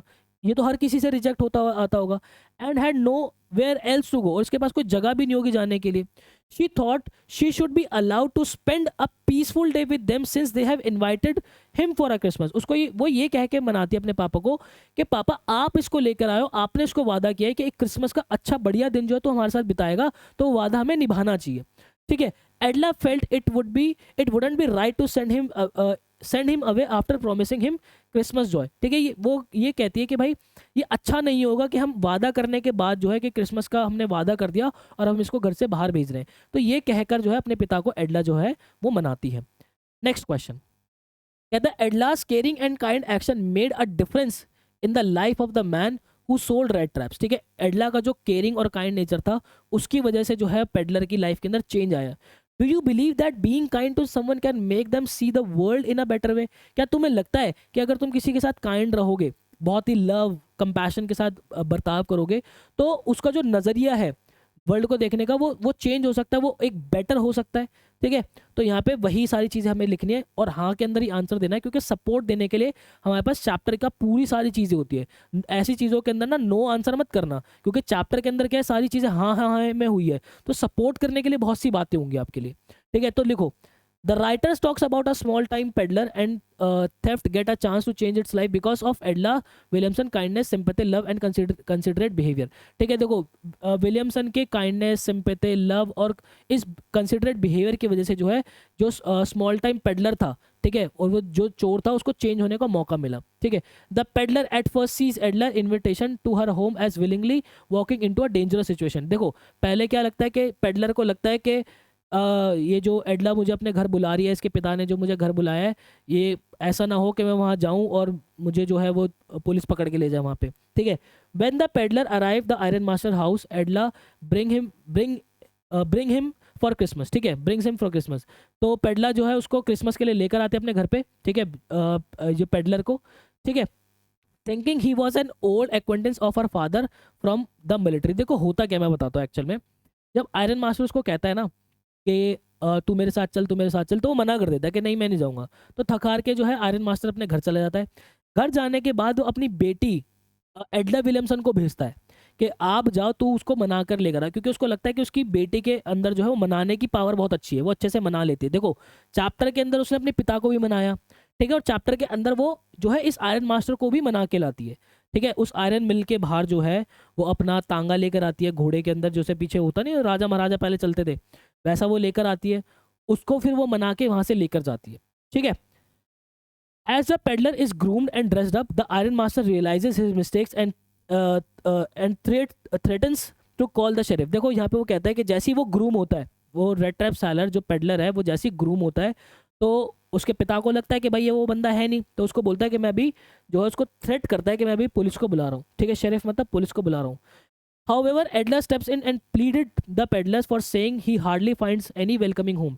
ठीक है, वो मना करते हैं अपने पापा को और कहते हैं कि भाई उसको हार्डली कोई ऐसा वेलकमिंग होम जो है मिलता होगा, and deserves a day of peace, ये डिजर्व करता है एक दिन शांति का हमारे साथ जो है वो डिजर्व करता है। She feels it's not right to chase away someone they invited for Christmas. वो कहते हैं कि अच्छा नहीं है कि हम ऐसे किसी इंसान को भगा दें जिसको हमने ही इन्वाइट किया क्रिसमस के लिए। ठीक है, the peddler surprise by एडला kindness, जो पेडलर है, जो रैट ट्रैप सेलर है, देखो पेडलर कह लो, रैट ट्रैप सेलर कह लो, ठीक है, वैगाबॉन्ड कह लो, कुछ भी कह लो, ये वही बंदा है। ठीक है, कि भाई वो उसकी एडला की काइंडनेस से बहुत सरप्राइज होता है और कुछ नहीं कहता। ठीक है, दीज इवेंट्स शेक हिम, ये वाले जो इवेंट्स है बहुत ज़्यादा उसको शेक कर देते हैं, एकदम झंझोड़ देते हैं अंदर से, making him question his dishonest ways. वो खुद को बहुत ही ज़्यादा जो क्वेश्चन करने लगता है कि यार मैं कितना गंदा बंदा हूँ, मैं इतनी चोरी जो है वो मैंने कर ली अभी तक, और ये कितने अच्छी लोग हैं, ये कितने अच्छी है Edla. Even though the iron master sees him as a thief, भले ही जो आयरन मास्टर उसको एज अ चोर की तरह देखता है, Edla's compassion begins to change him, Edla का जो कंपैशन है वो उसको शुरू कर देता है उसके अंदर चेंजेस लाने के लिए। आफ्टर रिटर्निंग फ्रॉम चर्च से आने के बाद कौन, एडला और उसके पापा, दे फाइंड एवरीथिंग अनटच, वो ये देखते हैं कि कोई भी चीज़ जो है वो बिल्कुल अपने स्थान पे, कुछ भी चीज़ को टच नहीं किया गया है। The wallet mention as a package left by the peddler, और वही वो ये बता रहा है एंड के अंदर कि उसने जो है एक लेटर छोड़ा, ठीक है, पैसे छोड़े, जो उस क्रॉफ्टर के पैसे थे वो 30 क्रोनॉस जो रुपीज़ थे वो छोड़े, वहाँ पे एक rat trap as a gift छोड़ा, जिससे ये पता चलता है कि भाई आयरन जो हमारा क्या कहते हैं पेडलर है वो बिल्कुल ही चेंज हो चुका है। तो ये आप कह सकते हो कि हाँ भाई एक काइंडनेस नेचर से, एक लव कंपैशन से जब आप ट्रीट करते हो तो इंसान के अंदर चेंजेस जो है वो आते हैं। Why did mother warn Douglas against the Yakima river उनकी याकीमा रिवर के लिए उनकी माता जी उनको क्यों जो है वॉर्न करती थी। Douglas mother warn him against the Yakima river because it was treacherous, वो बहुत ज़्यादा डेंजरस थी, बहुत ज़्यादा ट्रेचरस थी। Many people had drown in it, बहुत सारे लोग उसके अंदर डूब गए थे। And she didn't want her son to take any risk by going near और स्विमिंग इन द रिवर। ठीक है, वो कैसी भी कोई रिस्क नहीं लेना चाहती थी कि उनका बेटा जो है वो नदी के पास भी जाए या उसके अंदर तैरे। ठीक है। She was concern for his safety, वो उनकी सेफ्टी के लिए बहुत कंसर्न थी, and try to keep him away from any harm, और उनको कोशिश करती थी कि वो किसी भी तरीके के हार्म से दूर रहे। ठीक है। YMCA पूल जो है वो सेफ क्यों था ये समझना है। ठीक है। वो इसलिए था क्योंकि it was shallow at it was shallow at the shallow and. ठीक है। मतलब देखो यहाँ से मैंने आपको बताया ना कि यहाँ से बहुत ही ज़्यादा शैलो था, वो यहाँ से बहुत ही कम था, तो यहाँ पे ईजिली यहाँ पे जो है वो ईजिली चीज़ें सीखी जा सकती थी, तो इसलिए वो बहुत ज़्यादा सेफ था। ठीक है। देन उसके बाद इट हैड ग्रेजुअल स्लोप, उसके अंदर एक ग्रेजुअल सा स्लोप था। ठीक है। The poor depend slowly about 9 feet at the deep and, reducing the risk of sudden drawing. ठीक है। वो धीरे धीरे धीरे गहरा होता था, जिससे ये नहीं है कि आप सडन एकदम से जो है वो डूब जाओगे, तो ये वो था। इट वॉज सुपरवाइज, वो बिल्कुल ही सुपरवाइज था, हर तरफ वहाँ पे जो है वो लोग थे, कोचेस थे, इंस्ट्रक्टर थे। Since it was a part of YMCA facility, there were usually people around which made it safer place to learn swimming compare to a river. ठीक है। क्योंकि ये YMCA का जो है YMCA की फैसिलिटी के अंदर आता था पूल, तो इसलिए आसपास जो है वो लोग होते थे ताकि अंदर कोई डूब ना जाए, इसलिए वो प्रॉपर जो है वो सेफ था। ठीक है भाई, ये वाली बात हो गई। अब जरा इधर आ जाओ। कहता है why did Douglas refrain from going into the pool all alone on the fateful day. देखो जब उन्होंने जब उस बिग बुली बॉय ने उसको धक्का दिया था, उससे पहले भी जो विलियम डगलस साहब थे वो देख रहे थे कि भाई पूल के आसपास अभी इस वक्त कोई नहीं, तो मैं पूल के अंदर नहीं जाऊंगा, वो वहां पे जाके बैठ गए। लेकिन एकदम से किसी ने आके उनको धक्का दे दिया। ठीक है। एकदम से किसी ने आके उनको वहां पे धक्का दे दिया। जस्ट अ मिनट, मेरा एक फोन आ गया भाई, जरा इस फोन को जरा साइलेंट कर लेते हैं। I am sorry. इधर आइए वापस। तो Douglas refrain from going into the YMCA pool alone and on the fateful day because he was still afraid of water. देखो जिस दिन उनको धक्का दिया गया, वो पूल के अंदर अकेले जाने से इसलिए डर रहे थे क्योंकि पानी से अभी भी डरते ही थे, and felt insecure about swimming alone, और वो बहुत ज्यादा इनसिक्योर फील करते थे अकेले तैरने में। ठीक है। He was cautious and preferred having others around for safety. ठीक है। वो बहुत ज्यादा कॉशियस थे और वो प्रेफर करते थे कि कुछ लोग आसपास हो उनकी सेफ्टी के लिए। However, when he saw that pool was empty, he still decided to sit by side. ठीक है। जब उन्होंने देखा कि पूल खाली है, तो उन्होंने फिर भी डिसाइड किया कि वो पूल के साथ में जाके बैठ जाएंगे, खाली पानी के अंदर नहीं उतरेंगे, and wait for others to arrive, वो बाकी के आने का इंतजार करेंगे। Unfortunately this was the moment when a bully threw him into the deep end of the pool. Unfortunately यही एक ऐसा समय था, ऐसा मोमेंट था जब उस लड़के ने उनको पूल के डीप एंड पे जो है वो धक्का दे दिया, leading to his terrify near drowning experience. ठीक है। जिसकी वजह से उनके मन में जो है वो इतना खराब एक्सपीरियंस उनको मिला। ठीक है भाई, चलिए आगे बढ़ते हैं। How did the instructor make Douglas a good swimmer. ठीक है। इंस्ट्रक्टर ने जो है डगलस को गुड स्विमर कैसे बना दिया। अब देखो यहाँ पे अगर मैं ये कह रहा हूँ, यहाँ पे अगर मैं ये वाली बात कह रहा हूँ और स्टार्टिंग में तुम ये वाली बात लिख रहे हो, हालांकि मैंने उस क्वेश्चन के अंदर लिखी नहीं है, बट स्टार्टिंग में तुम ये बात लिख रहे हो कि fear is a shadow, it disappears when you walk towards the light of courage. मतलब तुम देख रहे हो आंसर के अंदर कितना वजन आ जाएगा कि तुमने स्टार्टिंग के अंदर ये बात लिखी, अब तुम उसके बाद बता रहे हो कि इंस्ट्रक्टर ने उसको कैसे कैसे जो है वो सिखाई चीजें। मतलब मैं कह रहा हूँ दिल खोल के नंबर देगा तुम्हें एग्जामिनर। ठीक है। तो कैसे सिखाई भाई, सबसे पहले उनकी रेगुलर प्रैक्टिस होती थी। रेगुलर प्रैक्टिस कैसे होती थी, Douglas was given training 5 days a week for an hour. ठीक है। हफ्ते में 5 दिन 1 घंटे की ट्रेनिंग उनको दी जाती थी। कहाँ पे, YMCA पूल पे, to build his confidence and improve his skills gradually, ताकि उनका कॉन्फिडेंस जो है बिल्ड होता रहे और वो उनकी स्किल्स जो है वो ग्रेजुअली इंप्रूव होती रहे। ठीक है। उनको स्टेप बाय स्टेप लर्निंग करवाई उसने। ठीक है। ऐसा नहीं कि सारी चीजें एक दिन में सिखा दी कि भाई अब तो करता रही अकेला, नहीं, स्टेप बाय स्टेप उनको लेके चले गए। ठीक है। He learn swimming piece by piece, उनको पीस बाय पीस सिखाई, जैसे कि पहले पैरों को मारना सिखाया, ठीक है, फ्लोट करना सिखाया, फिर उनको ब्रीदिंग टेक्निक सिखाई, इस तरीके से। Ensuring that gain full control over each aspect of swimming. ठीक है। ये इंश्योर करने के लिए कि वो स्विमिंग के हर एक एस्पेक्ट के ऊपर अच्छी कमांड बना ले। ठीक है। प्रॉपर सेफ्टी मेजर्स का उन्होंने ध्यान रखा गया। ये बात आपको जरूर लिखना है, जब भी इंस्ट्रक्टर की बात आएगी, डगलस की बात आएगी, स्विमिंग कैसे सिखाई गई की बात आएगी, तो ये बात आपको जरूर लिखनी है कि उन्होंने जो है बेल्ट बांधी थी डगलस के वेस्ट के अराउंड। ठीक है। Which was connected to a rope and pulley, जो कि रोप से और पुली से जो है वो प्रॉपर कनेक्टेड था। The rope ran through a pulley fixed on the overhead cable. ठीक है। जो रोप है वो पुली से प्रॉपर ओवरहेड केबल से बनी हुई थी। Ensuring that the Douglas was supported while learning. ठीक है। वो चीज़ इंश्योर कर रही थी कि जो डगलस है वो प्रॉपर सेफ रहे सीखते वक्त भी। ठीक है। फिर उसने क्या है पानी का वाटर कॉन्फिडेंस उसका बिल्ड किया, ठीक है। जिसको this the instructor made Douglas move back and forth across the pool repeatedly to give him gain familiarity with the water movement, ठीक है।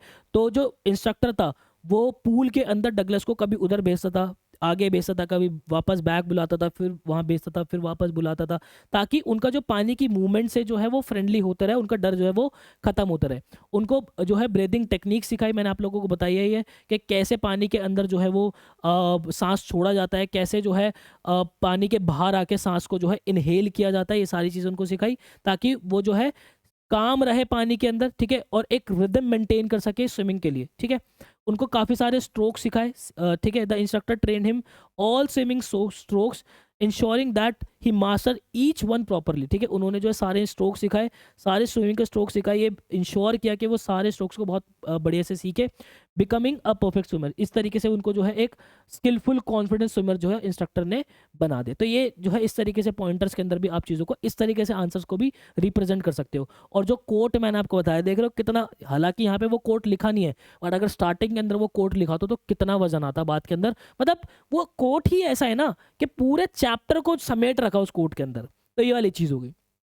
आगे चलते भाई, क्वेश्चन नंबर 5 क्या कह रहा है, how did Douglas try to save himself from drowning into the YMCA pool. वो कह रहा है कि डगलस जब पानी के अंदर उस पूल के अंदर डूब रहा था तो उसने क्या प्लान बनाया, उसने कैसे खुद को बचाया वहां पे। देखो सबसे पहले जो भी था, अब देखो अगेन यहीं पे अगर तुम वो चीज लिख रहे हो, ये वाला कोट स्टार्टिंग में लिख रहे हो, fear is a shadow, it disappears when you walk towards the light of courage. बेटा देख रहे हो मतलब कितना वजन मारेगी ना ये चीज, आंसर के पहली लाइन में लिख रही हो, फिर उसके बाद तुम बता रहे हो कि डगलस ने जो कैसे फियर को ओवरकम किया। मतलब भाई आंसर तुम्हारा ऐसा बोलेगा मुंह से, ठीक है। क्या था भाई, सबसे पहले वो जो फॉल था वो एक अनएक्सपेक्टेड फॉल था, वो बिल्कुल भी एक्सपेक्ट नहीं किया था उसने। He was flung in to the pool by suddenly, he was flung in to the pool suddenly and landed in a sitting position, ठीक है। वो पूल के अंदर गिरा कैसे, एक सिटिंग पोजिशन के अंदर लैंड हुआ at the bottom. In the process he swallowed water, इस प्रोसेस में जैसे ही वो गिरा उसके मुंह के अंदर पानी बहुत ज़्यादा जो उसने स्वॉलो कर लिया, बहुत ज़्यादा पानी चला गया। And was immediately dragged downward, जिस वजह से वो पानी के नीचे नीचे नीचे नीचे वो खिसता चला गया, ठीक है। फियर एंड क्विक थिंकिंग, अब डर और क्विक थिंकिंग में उसने क्या सुना, देखो ऑल्दो वो बहुत ज़्यादा डरा था, बहुत फ्राइटेंड था, he did not lose his presence of mind, लेकिन फिर भी उसने अपनी प्रेजेंस ऑफ माइंड को लूज नहीं किया। He quickly plan a strategy to save himself, उसने क्विकली जो है वो एक स्ट्रैटेजी प्लान की खुद को सेव करने के लिए। क्या था उसका प्लान, ये बहुत ज़्यादा इंपॉर्टेंट है, ठीक है, ये बहुत ज़्यादा इंपॉर्टेंट है भाई। यहाँ पे अपना पता नहीं पेन क्यों नहीं चल रहा, पेन नहीं चल रहा भाई यहाँ पे, ठीक है। ही decided that when his feet touch the bottom, उसने डिसाइड किया कि जैसे ही उसका पैर जो फीट जो है वो बॉटम को टच करेगा, he would make a big jump to propel himself upward and reach the surface, ठीक है। वो एकदम से खुद को जो है पुश करेगा ताकि वो सरफेस पे आ जाए, ठीक है। खुद को अपलिफ्ट करेगा और वो सरफेस पे आ जाएगा। ऑन द सरफेस उसने प्लान किया था कि सरफेस पे वो क्या करेगा कि वो एक ऐसे फ्लैट जो है वो लेट जाएगा और पैडल करेगा to the edge of the pool safely, ठीक है। और वो पैडल करेगा मतलब हाथ मारेगा, पैर मारेगा धीरे धीरे धीरे धीरे ताकि वो एज तक सेफली पहुंच जाए, ठीक है। लेकिन उसका प्लान जो फेल हो गया, कैसे फेल हुआ, अनफॉर्चुनेटली हिज अटेम्प्ट्स फेल्ड, उसके अटेम्प्ट्स जो है वो फेल हुए। जो उसकी जम्प्स थी वो वीक थी, jumps were weak and instead of floating up he kept sinking back into the deep water. Float होने की बजाय वो क्या हो रहा था, पानी के अंदर धीरे धीरे धीरे धीरे वो नीचे जाता ही जा रहा था, ठीक है। पैनिक एंड नम्बनेस, बहुत ज़्यादा पैनिक हुई, बहुत ज़्यादा नम्बनेस हुई, ठीक है। एज ही स्ट्रगल्ड, वो उसने बहुत स्ट्रगल किया, पैनिक टुक ओवर, पैनिक जो है वो बहुत ज़्यादा हो गया उसके ऊपर। एंड ही लॉस्ट कंट्रोल, ठीक है, ऑन हिज लिम्स, उसने जो है वो उसकी सांस के ऊपर वो कंट्रोल जो है वो खो दिया। हिज बॉडी बिकेम नम, उसकी बॉडी जो है नम हो गई। ही स्टार्टेड फीलिंग एग्जॉस्टेड, और वो बहुत ज़्यादा एग्जॉस्ट जो है वो फील करने लगा, ठीक है। देखो हुआ क्या था कि वो बेचारा सतह पर आया, उसने जंप मारी पर जंप उतनी आई नहीं कि वो ऊपर तक आ जाए। वो फिर ऊपर वो जा रहा है, वो देख रहा है कि यार मुझे तो, मैं अभी भी जंप मारने के बाद जो सतह पर आया नहीं हूँ, मुझे पूल के आसपास लाइट होती है, वो लाइट दिख रही है, पानी चारों तरफ अभी भी दिख रहा है। वो फिर कोशिश करता है कि वो नीचे आए और जंप मारे, वो फिर भी नहीं आ पाता ऊपर। तो धीरे धीरे उसकी बॉडी जो है वो बहुत ज़्यादा एग्जॉस्ट होती जा रही थी। वो हाथ पैर मार रहा है, यूँ करके सांस लेने की कोशिश कर रहा है, पानी के अंदर पेट के अंदर जो है वो पानी जा रहा है। तो वो बहुत ज़्यादा एग्जॉस्ट होता जा रहा था, इन सारी चीज़ों से वो बहुत ज़्यादा एग्जॉस्ट होता जा रहा था। इनफैक्ट ये लगा लो कि एक स्टेज ऐसी आ गई थी कि उसने अब ये वो धीरे धीरे उसकी बॉडी जो है शांत होती जा रही थी, उसको वो ये फील करता चला जा रहा था कि अब मैं कुछ हाथ पैर नहीं मार पाऊंगा, अब मैं बस इतना ही कर सकता था, अब मैं शांत होना चाहता हूँ। और वो शांत होता चला गया और उसको ये फील हुआ कि जो डेथ है वो तो बहुत वो तो बहुत ही ज़्यादा पीसफुल है, वो तो बहुत ही ज़्यादा शांत है, लेकिन जो उस डेथ का डर है ना वो बहुत ज़्यादा डरावना है। तो स्टार्टिंग में मैंने जो बात बोली थी कि जो डेथ का डर है वो बहुत ज़्यादा डरावना है, वो इस इंसिडेंस के अंदर हुआ था। ठीक है, फेंटिंग एंड रेस्क्यू, वो फेंट हो गया और उसको रेस्क्यू जो है वो कैसे किया गया, eventually he fainted due to the exhaustion and fear. ठीक है, वो डर से और जो क्योंकि उनकी बॉडी बिल्कुल एग्जॉस्ट हो गई थी वो फेंट हो गए थे। Fortunately someone noticed him and rescued him in time, किसी ने उसको नोटिस किया और उसको रेस्क्यू कर लिया, प्रिवेंटिंग अ ट्रैजिक आउटकम। ठीक है, despite his effort Douglas fear of drowning deepened due to this terrifying experience leaving a lasting impact on his mind. ठीक है, इस इंसिडेंस ने उनके माइंड के ऊपर जो है बहुत ही ज़्यादा एक इम्पैक्ट जो है वो डाल दिया। What do you understand by the expression thumbprints on windpipe? जो थंबप्रिंट्स ऑन विंड पाइप है, इस एक्सप्रेशन से आप क्या समझते हो? सॉल बेलो ने बात कही थी कि interviews was being like thumbprints on his windpipe. ठीक है, सॉल बेलो ने बात की थी कि जो इंटरव्यूज है वो थंबप्रिंट्स की तरह होते हैं विंड पाइप पे। It means he treated interviews as painful experience. इसका मतलब ये है कि जो सॉल बेलो है उसको लगता है कि इंटरव्यू जो है बहुत ही पेनफुल है, बहुत ही पेनफुल एक्सपीरियंस उसको दिया हुआ होगा। As sometime that caught by him by wind pipe, उसको ऐसा लगता है कि जैसे किसी ने उसको गले से जो है पकड़ लिया, ठीक है, उसको दबा दिया, स्क्वीज कर दिया, एंड लेफ्ट इनडेलिबल थंबप्रिंट्स, और ऐसे ना जाने वाले उसके ऊपर क्या छोड़ दिए, थंबप्रिंट्स छोड़ दिए हैं on that. It also means that when the interview forces personal details from his interview, ये कहता है कि जब इंटरव्यूअर जो है वो पर्सनल क्वेश्चंस उससे पूछने लगता है, इट बिकम्स अनडिजायरेबल और क्रूएल, वो बहुत ज़्यादा अनडिजायरेबल हो जाता है, वो इच्छाजनक चीज नहीं होती है और वो बहुत ज़्यादा चोक्ड फील करता है। ठीक है, तो इस तरीके से आपको आंसर लिखना है। Next question, how do Eco find the time to write so much? Eco को बहुत ज़्यादा टाइम लिखने का कैसे मिल जाता है? वही इंटरस्टिसेस वाली बात आपको लिखनी पड़ेगी यहाँ पे। Eco is a university professor who attends academic conferences all week. ठीक है, इको यूनिवर्सिटी का प्रोफेसर है जो कि पूरे हफ्ते जो है वो क्या अटेंड करता है, कॉन्फ्रेंसेज अटेंड करता है। He find so much time to write in the empty spaces. ठीक है, उसको बहुत ज़्यादा समय कहाँ मिलता है, खाली स्पेसेस के अंदर होता है। That all we have in the life, जो कि हम सबकी लाइफ के अंदर होता है। Just like the structure of atom, जैसे कि स्ट्रक्चर ऑफ एटम की अगर मैं बात करूँ, जैसे एटम की स्ट्रक्चर की बात करता हूँ बच्चे, यहाँ पे यहाँ हमारी न्यूक्लियस होती है, ठीक है, यहाँ पे हमारे इलेक्ट्रॉन्स होते हैं, ठीक है, तो खाली इसके अंदर भी काफ़ी सारा खाली स्पेस होता है। ठीक है, और यूनिवर्स के अंदर जिस तरीके से खाली स्पेस है, ठीक है, he terms these empty spaces as interstices। इसको ये क्या बोलता है, interstices कहते हैं। if he is waiting for someone coming to his house via escalator, अगर वो वेट कर रहा है, कौन, हमारा अम्बर्टो ई को वेट कर रहा है कि कोई उसके घर पे आ रहा है एस्केलेटर के through, he would use that time to write an essay. हम क्या करेंगे, हम तो यूजुअली जो है वेट करेंगे, लेकिन अम्बर्टो ए को जो है उसको ऐसे लिखने के लिए जो इस्तेमाल करता है, rather than sit idle, rather than खाली बैठा रहे। Therefore, he considered himself a scholar who writes novels on Sunday। और जिससे वो खुद को जो है क्या कहते हैं, एक स्कॉलर कंसिडर करता है जो कि संडे को जो है नॉवेल्स लिखता है। ठीक है बेटा, नेक्स्ट चलते हैं। नेक्स्ट क्वेश्चन क्या है हमारा, what is distinctive about Eeco academic writing style? Yes, अब जो क्वेश्चन तो मैं आपसे पूछ रहा था ना बार बार कि मैं आपको क्वेश्चन में बताऊंगा, क्वेश्चन बताऊंगा, वही वाली बात है। क्या अलग था उसके राइटिंग स्टाइल के अंदर इको की, वो हमें समझना है। जनरली अकेडमिशियंस क्या करते हैं, academic scholars write false hypothesis. ठीक है, जैसे एक रिसर्च पेपर उन्होंने लिखना शुरू किया तो क्या करेंगे, कुछ भी जो है फॉल्स हाइपोथेसिस जो है मानेंगे कि ये खराब है, ये खराब है, ये खराब है, ये खराब है। फिर उसके बाद क्या करेंगे, प्रैक्टिकल चीज़ें करना शुरू करेंगे। उसके बाद चीज़ें प्रैक्टिकली करके इनको जो है वो गलत साबित करना शुरू कर देंगे। जो हमने हाइपोथेसिस लिए थे ये सारे गलत है, इसलिए जो बात मैंने कही है वो वाली बात ट्रू है, इस बात को ट्रू करके वो कंक्लूड कर देते थे। इस तरीके का राइटिंग स्टाइल होता है उसका। ठीक है, देखो क्या होता है, academic scholar write false hypothesis लिखते हैं, उसको रेक्टिफाई करते हैं एंड गिव देम कंक्लूजन, और अपने कंक्लूजन देते हैं उसके बाद। On the other hand Umberto Eco क्या करता है, Umberto takes the readers through the journey of his research. वो अपनी जर्नी से कनेक्ट कर देता है रीडर को कि मैं उस दिन सुबह उठा, मैं वहाँ उस लैब के अंदर गया, वहाँ पे मैंने केमिकल उठाया, मैंने ऐसे करके, मतलब वो प्रॉपर पूरी जर्नी को एक्सप्लेन करता है। ठीक है, जैसे कि आजकल की लाइफ के अंदर हम व्लॉग्स देखना पसंद करते हैं, हम उसकी लाइफ से कनेक्ट हो जाते हैं, उस इंसान की हम जिसको देखना पसंद करते हैं। ऐसी ये रिटर्न के अंदर अपने रिसर्च पेपर के अंदर जो रीडर है उसको उससे कनेक्ट कर देता था, खुद की लाइफ से, उसकी पूरी जर्नी से कनेक्ट कर देता था। कोटिंग ऑल द ट्रायल्स, अपने सारे ट्रायल्स के बारे में बताता था, सारे एरर्स के बारे में बताता था, जिससे वो कंक्लूजन की तरफ पहुंचता था। हिज नरेटिव स्टाइल, बहुत ही नरेटिव स्टाइल के अंदर लिखता था, of writing made him distinctive. ठीक है, वो बहुत ही नरेट करके चीज़ों को लिखता था, जो कि उसको बाकियों से अलग बनाती थी। ठीक है बच्चे, next question, what is the reason of the huge success of the novel the name of the rose. ठीक है, क्या रीजन था उसकी क्या कहते हैं बुक के पीछे।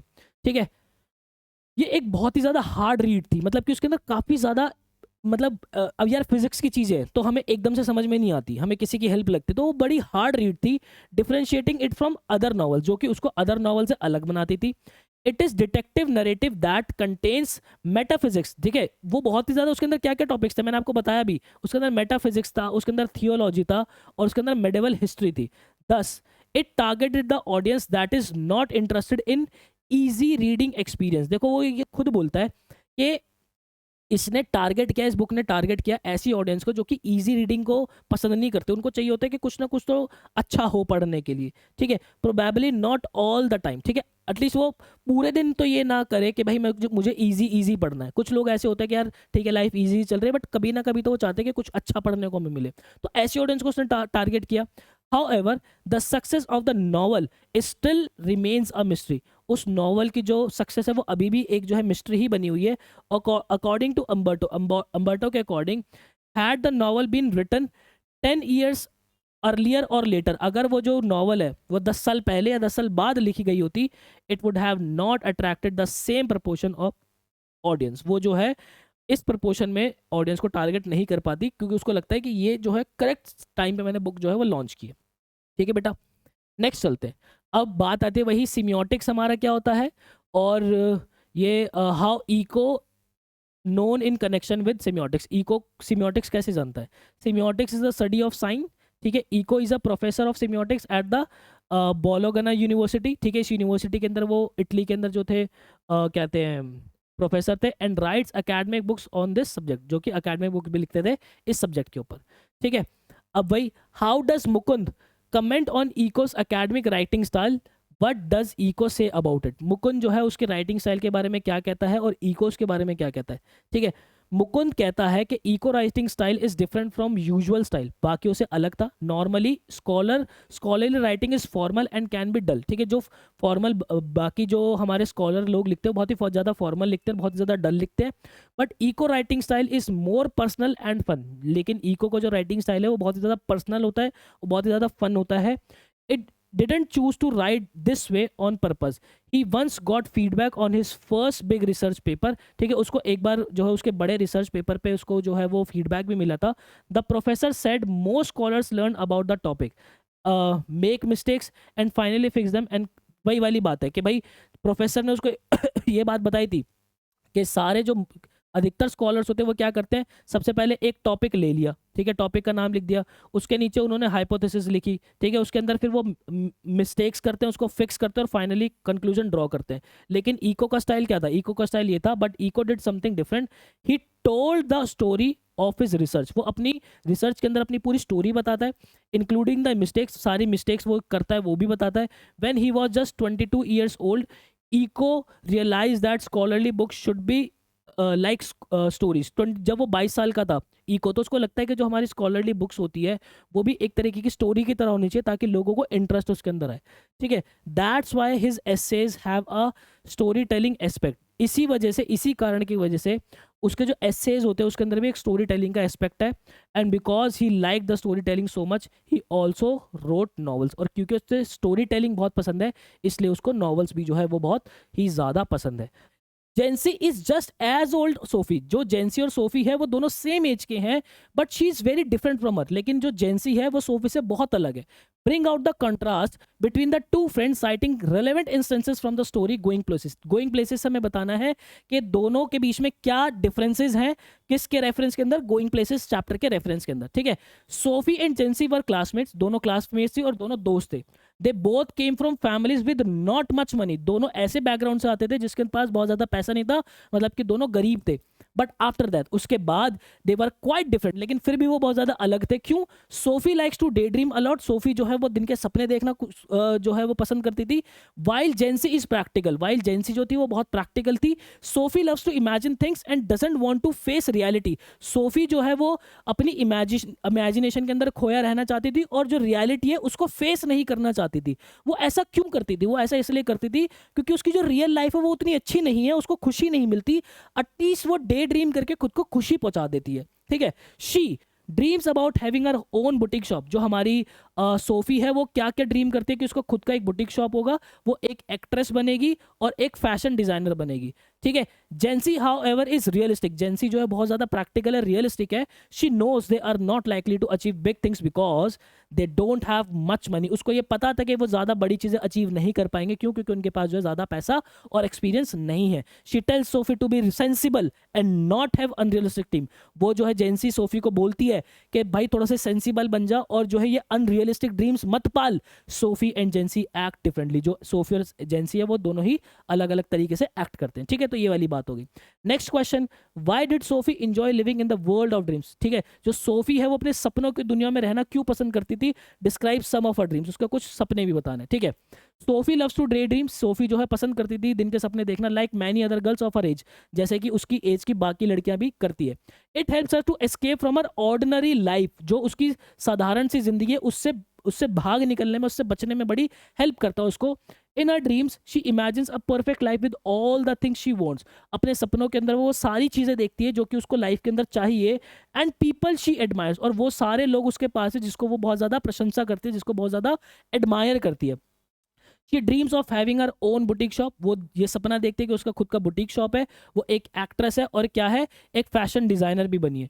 She is confident that she will fit in to the big world outside her current life, वो ये बड़ी कॉन्फिडेंट होती है कि जो उसका करंट लाइफ है वो उससे बाहर जाके, मतलब उससे उस करंट लाइफ से बाहर निकल के जो है वो रियल वर्ल्ड के अंदर जाके फिट होगी। She even dreams of meeting her favourite football player Danny Casey, ठीक है, डेनी कैसी से मिलने का वो सपना देख लेती है। And goes far as planning a date with him, और वो जो है उससे मिलने का एक डेट प्लान भी कर लेती है। ठीक है, इन हर फैंटेसी वर्ल्ड, उसके फैंटेसी वर्ल्ड के अंदर Sophie jumps from one dream to another quickly. ठीक है, अपने मतलब वो बहुत ही जल्दी जल्दी जो है वो सपना देख लेती थी, क्योंकि देखो ना, वो बात करे, बात करते करते सपना देख लिया, अपने भाई जियोफ से बात करे, बात करते करते सपना देख लेती है। ठीक है, नेक्स्ट, हैज सोफी मेट डेनी कैसी, क्या सोफी डेनी कैसी से मिली थी? What details of her meeting with Danny कैसे did she narrate to her brother? ठीक है, क्या वो मिली थी और अगर उसने क्या जो है नरेट किया था अपने भाई को, जियोफ को? देखो, सोफी नेवर रियली मेट डेनी कैसी, सोफी जो है कभी डेनी कैसी से नहीं मिली थी। It was all just a story she made up in her imagination, वो सारी एक कहानी थी जो कि उसने अपनी इमेजिनेशन के अंदर बनाई थी। शी टोल्ड हर ब्रदर, उसने अपने भाई को बताया that she saw Danny Casey at arcade with wild which she was looking at clothes in a shop window. देखो, उसने बताया कि जब वो क्लोथ्स एक अपने शॉपिंग विंडो पे देख रही थी तो वहां पे उन्हें आर्काइड के अंदर जो है डेनी कैसी को देखा। She described him as having kind, उसने क्या डिस्क्राइब किया कि वो बहुत ही काइंड है, ग्रीन आईज है उसकी, and not being as tall as people might expect, और वो इतना लंबा नहीं जितना लोगों ने जो है उसको एक्सपेक्ट किया हुआ है। Sophie even said that she asked him for his autograph, Sophie ने बताया कि उसने जो है वो ऑटोग्राफ के लिए भी पूछा, but they didn't have paper और पेन, लेकिन दोनों के पास ही पेपर और पेन नहीं था। Sophie's imagination lets her imagine things that might never happen in real life. ठीक है, सोफी ने कुछ ऐसी चीजें इमेजिन कर ली थी जो कि शायद उसकी जिंदगी में कभी भी पूरा नहीं हो। ठीक है, next question, did Geoff keep his promise to Sophie, क्या जियोफ ने जो उसका प्रॉमिस किया था कि वो किसी को नहीं बताया, क्या वो सोफी से उसने रखा? हाउ डू यू नो, तुम्हें कैसे पता? भाई, जियोफ ने अपना प्रॉमिस जो है वो नहीं रखा था सोफी से। क्यों? Sophie told Geoff about her meeting with Danny Casey at Royce. ठीक है, सोफी ने जो है डेनी कैसी से जो मीटिंग की उसके बारे में जियोफ को बताया। Geoff told the story to Frank, Geoff ने ये स्टोरी फ्रैंक को बता दिया। Who in turn told his sister Jansie, जिसने फ्रैंक ने अपनी बहन जो है जेंसी को बता दिया अबाउट इट, इसके बारे में। However Geoff never reveal the full story, लेकिन जियोफ ने जो पूरी स्टोरी नहीं बताया था, as he did not tell anyone about Sophie suppose to date with Danny Casey, उसने किसी को ये नहीं बताया कि सोफी जो है डेनी कैसी को जाके आगे नेक्स्ट वीक जो है डेट करने वाली है। ठीक है बच्चे, नेक्स्ट क्वेश्चन हमारा है, why doesn't Sophie want Jency to know about her supposed meeting with Danny कैसी। देखो भाई यहाँ पे सोफी क्यों नहीं चाहती थी कि जेंसी को पता चले कि वो अगले हफ्ते जो है डैनी कैसी से मिलने वाली है। यहाँ पे जो है आपको थोड़ा सा और क्लैरिटी मिलेगी। Jansie find out about Sophie meeting with Danny Casey and came to ask if it's true. ठीक है, देखो जैसी जेंसी को पता चला कि जो सोफी है वो डैनी कैसी से मिले, तो वो आके उससे पूछते कि क्या ट्रू है। शी इज रियली क्यूरियस, वो बहुत ज्यादा क्यूरियस है, but Sophie is surprise and upset with Geoff. Sophie जो है बहुत ज्यादा सरप्राइज है और बहुत ही ज्यादा अपसेट हो गई अपने भाई जियोफ से। Sophie is worried that if she tells जेंसी everything, Sophie worried है कि अगर वो जेंसी को सारी चीजें बता देगी, Jansie will tell everyone in neighbourhood, Jansie जो है पूरे नेबरहुड के अंदर जो है पूरे आस पड़ोस के अंदर सबको बता देगी। So Sophie doesn't want to tell Jansie about her suppose meeting with Casey, जो इसी वजह से सोफी जो है जेंसी को नहीं चाहती थी कि उसको जो है पता चले कि वो मिली है Danny Casey. What kind of pain does Kamala Das feel in the mother of in my mother of 66। ठीक है, इस पोएम के अंदर कमला दास जो है किस तरीके का पेन फील करती है। In my mother 66 Kamala Das talks about kind of sadness that not about physical, ये जो फिजिकल पेन की बात नहीं कर रही है, it is more likely heavy feeling inside, एक भारी फीलिंग है मन के अंदर। The poem shows how poet feels when she sees 66 year old mom. ठीक है, यहाँ पे पोएट जो हमारी बता रही है कि एक पोएट कैसा फील कर रहा है जब अपनी माँ जो कि 66 साल की हो चुकी है उसको देख रहा है, वो लुक्स ओल्ड एंड फ्रेजाइल, जो कि बहुत ही बूढ़ा और फ्रेजाइल दिख रही है। She makes her think about time passing, she makes her think about time passing and the fact that her mom's won't be around forever. ठीक है, अब यहाँ पे जो है वो ये सोच रहे कि जो है समय निकलता जा रहा है और मेरी माँ जो है वो हमेशा मेरे साथ नहीं रहेगी। It is also about how the child now has to take care of parents. ठीक है, यहाँ पे ये और हमें बताती हैं कि कैसे एक बच्चे को जो है अपनी माँ बाप का जो है ख्याल रखना चाहिए। The poet describes these feelings by painting a picture of her mom getting older and the weight of knowing they will be separated someday. ठीक है, यहाँ पे जो है पोएट जो है डिस्क्राइब करे अपनी सारी फीलिंग्स को एक उनकी माँ की तस्वीर बनाकर। ठीक है, और ये वेट दिल के अंदर रख के कि वो जो है एक ना एक दिन जो है वो अलग हो जाएंगे। ठीक है, नेचर का दस्तूर है बच्चे, जो धरती पे आया उसको जाना ही है, तो वही वाली बात है। चलते हैं नेक्स्ट, हमारा क्या है।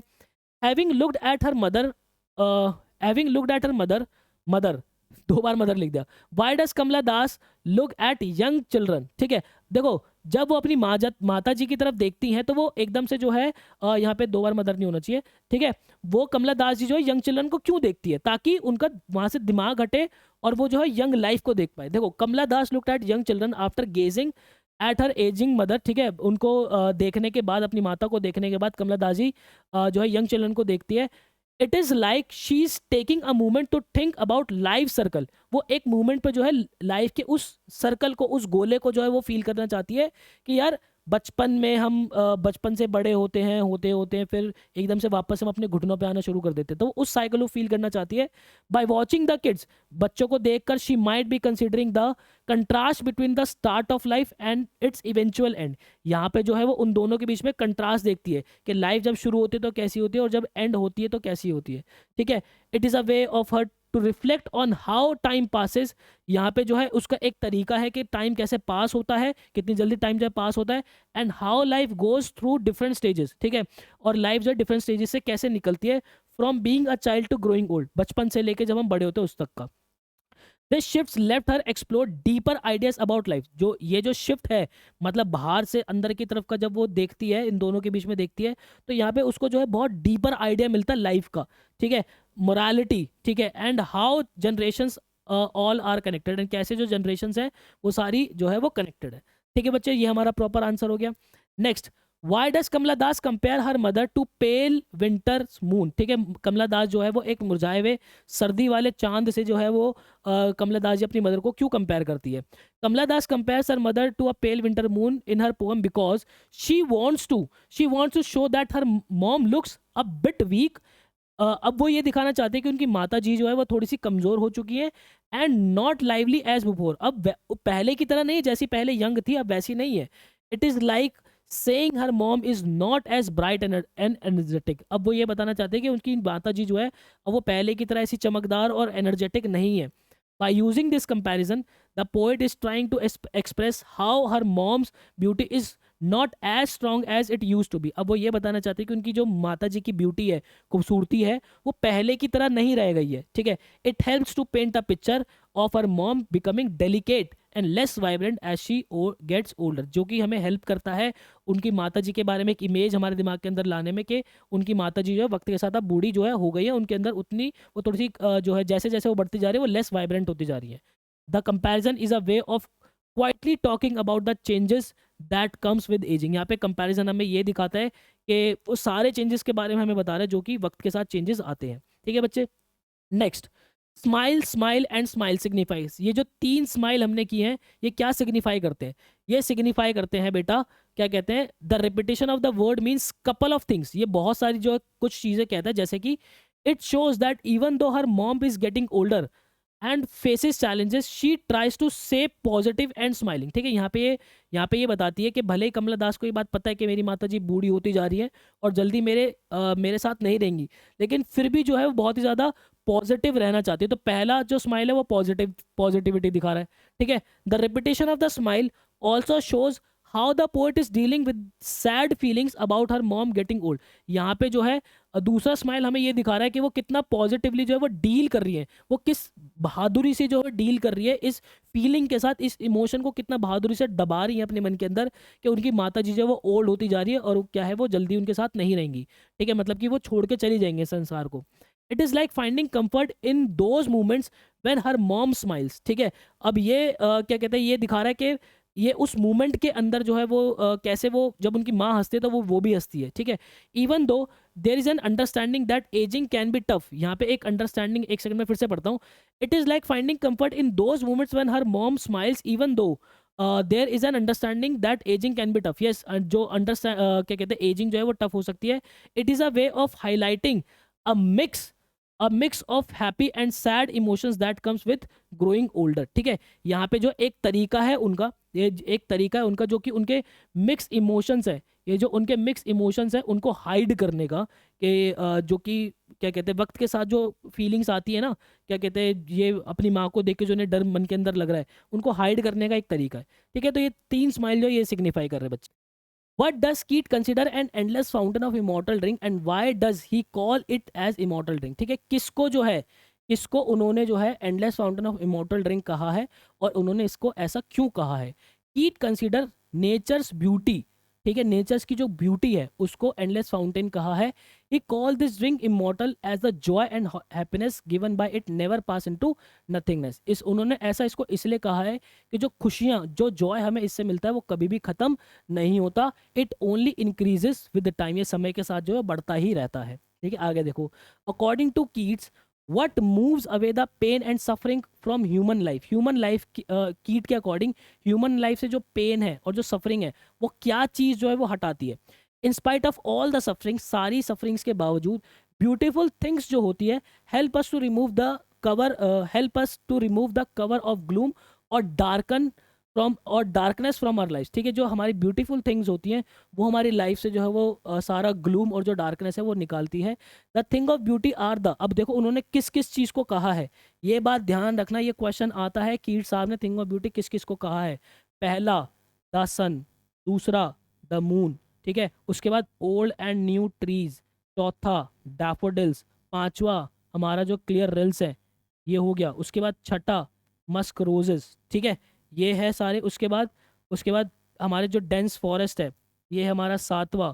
उसके बाद 8वां हमारा कौन सा था, हमारे जो क्या कहते हैं रोजेस है, मस्क रोजेस हमारे हो गए. ठीक है, ये हो गया. उसके बाद एक क्वेश्चन के अंदर मैंने और भी सारे लिखे हुए हैं, शायद देखते हैं अभी आगे. In the hot season how do man and beast get comfort. Beast का मतलब है यहाँ पे एनिमल, कैसे कंफर्ट लेते हैं भाई. इन हॉट सीजन के अंदर both man and beast find comfort by staying in the shade of the trees. ठीक है, पेड़ की छाया के अंदर बैठ के और by enjoying the coolness of nature. और नेचर की जो कूलनेस है उससे जो है वो अपने आप को जो है क्या कहते हैं कंफर्ट प्रोवाइड करते हैं. The beautiful things nature provide are simple but they have a soothing effect on all living things. ठीक है, नेचर जो हमें प्रोवाइड करता है बहुत सिंपल सी चीज़ें प्रोवाइड करता है लेकिन उसका बहुत ज़्यादा सूदिंग इफेक्ट होता है. ठीक है, अब उसके बाद आगे आ जाओ. Why is grandeur associate with the mighty deed. Mighty deeds के आगे हमने जो है ग्रैंडियोर को एसोसिएट क्यों किया है? Grandeur is associated with the mighty dead because we admire and worship of our heroes and even the fall of our great heroes is described. यहाँ पे देखो, यहाँ पे जो है हम क्या है ग्रैंडियर क्यों लगाते हैं? इसलिए लगाते हैं कि जब भी हम अपनी कहानी पढ़ते हैं हमारी हीरोज़ की हमें इंस्पायर करता है. वो उनका जो डाउनफॉल है, अगर हम उसके बारे में भी जो पढ़ते हैं वो भी इस तरीके से हमें जो है वो लिख के पढ़ाया जाता है कि हमें बहुत ज़्यादा इंस्पिरेशन ही मिलती है उनसे, इसलिए हम उनके आगे जो है ग्रैंडियोर लगाते हैं। एज ग्लोरियस, उनका जो फॉल है उसको भी बहुत ज़्यादा ग्लोरियस दिखाया जाता है एज देयर लिव्स, उनकी जो लाइफ के हिसाब से। The stories inspire us to lead our life and overcome our struggles. ठीक है, ये जो स्टोरीज हैं हमें बहुत ही ज़्यादा मोटिवेशन देते हैं, इंस्पायर करते हैं और हमारी जो लाइफ के स्ट्रगल्स है उसको ओवरकम करने में हेल्प करती है बेटा। Next, what does the line therefore we are raising a flowery band to bind to us to the earth suggest you to, यहाँ पे जो ये लाइन जो लिखी थी therefore we are raising are we wreathing a flowery band to bind to us to earth, इस ये क्या सजेस्ट कर रही है यहाँ पे? द लाइन, यहाँ पे इट शुड बी द, ठीक है, ही लिखा है, एक सेकंड, यहाँ पे पेन नहीं चल रहा अपना यार, यहाँ पे आगे दा होगा बच्चे, ठीक है, दा लिख लेना। ये the line therefore are we reading a flowery band to bind to us to earth suggests that when we pick fresh flowers to make garland, जब भी हम फ्रेश फ्लावर्स उठाते हैं गार्लैंड बनाने के लिए, it shows we love life, ये हमें बताता है कि ये शो करता है कि हम अपनी लाइफ को प्यार करते हैं, नेचर को प्यार करते हैं और ब्यूटी को प्यार करते हैं। The flower make us feel connected to nature, जो फ्लावर है वो हमें नेचर से कनेक्टेड फील कराते हैं। अब उसके बाद आगे, what image does the poet use to describe the beautiful bounty of the earth. ठीक है, यहाँ पे जो पोएट ने क्या बताया है कि जो अर्थ है उसकी क्या खूबसूरत गिफ्ट हमें, बाउंटी मतलब गिफ्ट हमें क्या क्या मिलता है, ठीक है, क्या क्या गिफ्ट हमें मिलता है। The poet describe the earth beautiful by showing how it changes every year. ठीक है, यहाँ पे पोएट ने हमें सिखाया कि अर्थ जो है कैसे हर साल खुद को चेंज करती है। In winter the earth seems empty, earth जो है वो खाली दिखती है, विद नो न्यू प्लांट, जिसके अंदर कोई प्लांट ही ग्रो नहीं हो रहे हैं, और ट्रीज जो है वो अपने क्या कहते हैं लीव्स को, अपने पत्तियों को जो है लूज कर रहे हैं। It look likes everything is lost, ऐसा लगता है कि सब चीज़ें जो खो चुकी है। बट व्हेन स्प्रिंग्स कम, जैसे ही जो स्प्रिंग आता है, द अर्थ वेक्स अप, जो अर्थ है वो उठती है, फुल ऑफ न्यू प्लांट्स, बहुत सारे नए प्लांट्स आते हैं, फ्लावर्स आते हैं एंड फ्रूट्स आते हैं। This teaches us not to lose hope, ये हमें सिखाता है कि हमें होप लूज नहीं करने, because every after every dark time, हर एक काले समय के बाद there is a bright future ahead, एक ब्राइट फ्यूचर जो है वो आगे होता है बच्चे। What does the roadside stand ask for and what is the speaker's view on it? यहाँ पे जो हमारा रोड साइड स्टैंड है वो क्या चाहता है और इस पे हमारे स्पीकर का क्या व्यू पॉइंट है।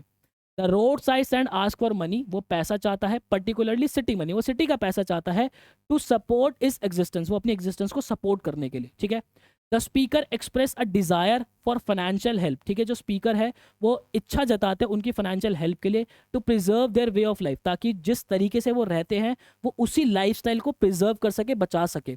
And mentions that if the city provides the money they can stay in there quite place, और यहाँ पे वो ये भी बताते हैं कि अगर सिटी का पैसा उनके पास आया तो वो अपनी इस जगह पे जिस तरीके से वो रह रहे शांत प्लेस पे वैसे ही रह पाएंगे। ठीक है, नेक्स्ट क्वेश्चन क्या है हमारा? Describe the landscape around the road side stand as portray in the poem. ठीक है, हमें जो रोड साइड स्टैंड का पूरा जो भी सीनरी थी उस सीनरी को हमें बताना है। क्या सीनरी है? The landscape around the road side stand is described as having little old house with a new shed. ठीक है, नया शेड है उसके पास। द ट्रैफिक स्पीड्स बाय, जहाँ से ट्रैफिक जो है वो बहुत तेजी से निकलता है। And there are sign offering various item, and there are sign offering various item, जो कि बहुत सारे आइटम जो है वो बेच रहे हैं। क्या क्या बेच रहे हैं? सच एज वाइल्ड बेरीज मतलब कि जामुन बेच रहे हैं, गोल्डन स्क्वाश वहाँ पे वो सब्जी बेच रहे हैं। The speaker mentions the beauty of the mountain scene. ठीक है, यहाँ पे जो है स्पीकर ने ये भी मेंशन किया है कि जो वो माउंटेन का सीनरी है, वो पूरा जो सीन है वो भी वो लोग बेच रहे हैं।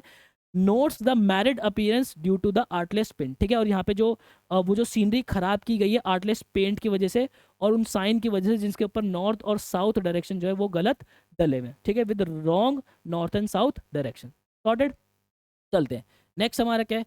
वट इमोशंस और concerns are expressed by the speaker regarding the city's influence on village. ठीक है, जो क्या इमोशंस और कंसर्न जो है हमारे स्पीकर ने अपने एक्सप्रेस किए रिगार्डिंग सिटीज, सिटी की इन्फ्लुएंस, मतलब जो विलेज के ऊपर सिटी का जो इन्फ्लुएंस आ रहा है उसके ऊपर क्या जो है इमोशंस और कंसर्न हमारे स्पीकर ने एक्सप्रेस किए।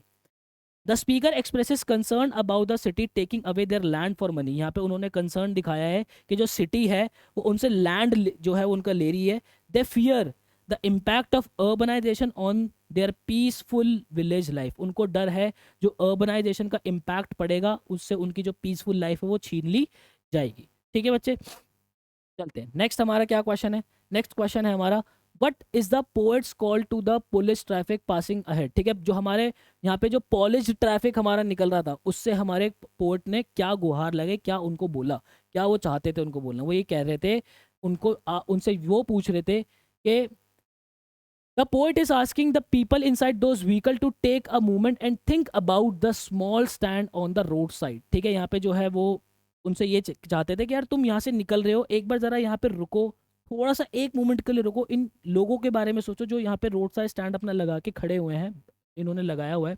The stand is struggling and need help to survive, ये जो स्टैंड है वो बहुत स्ट्रगल कर रहा है, उसे उसे ज़रूरत है सर्वाइव करने की, ठीक है, और उसको हेल्प की जरूरत है सर्वाइव करने के लिए।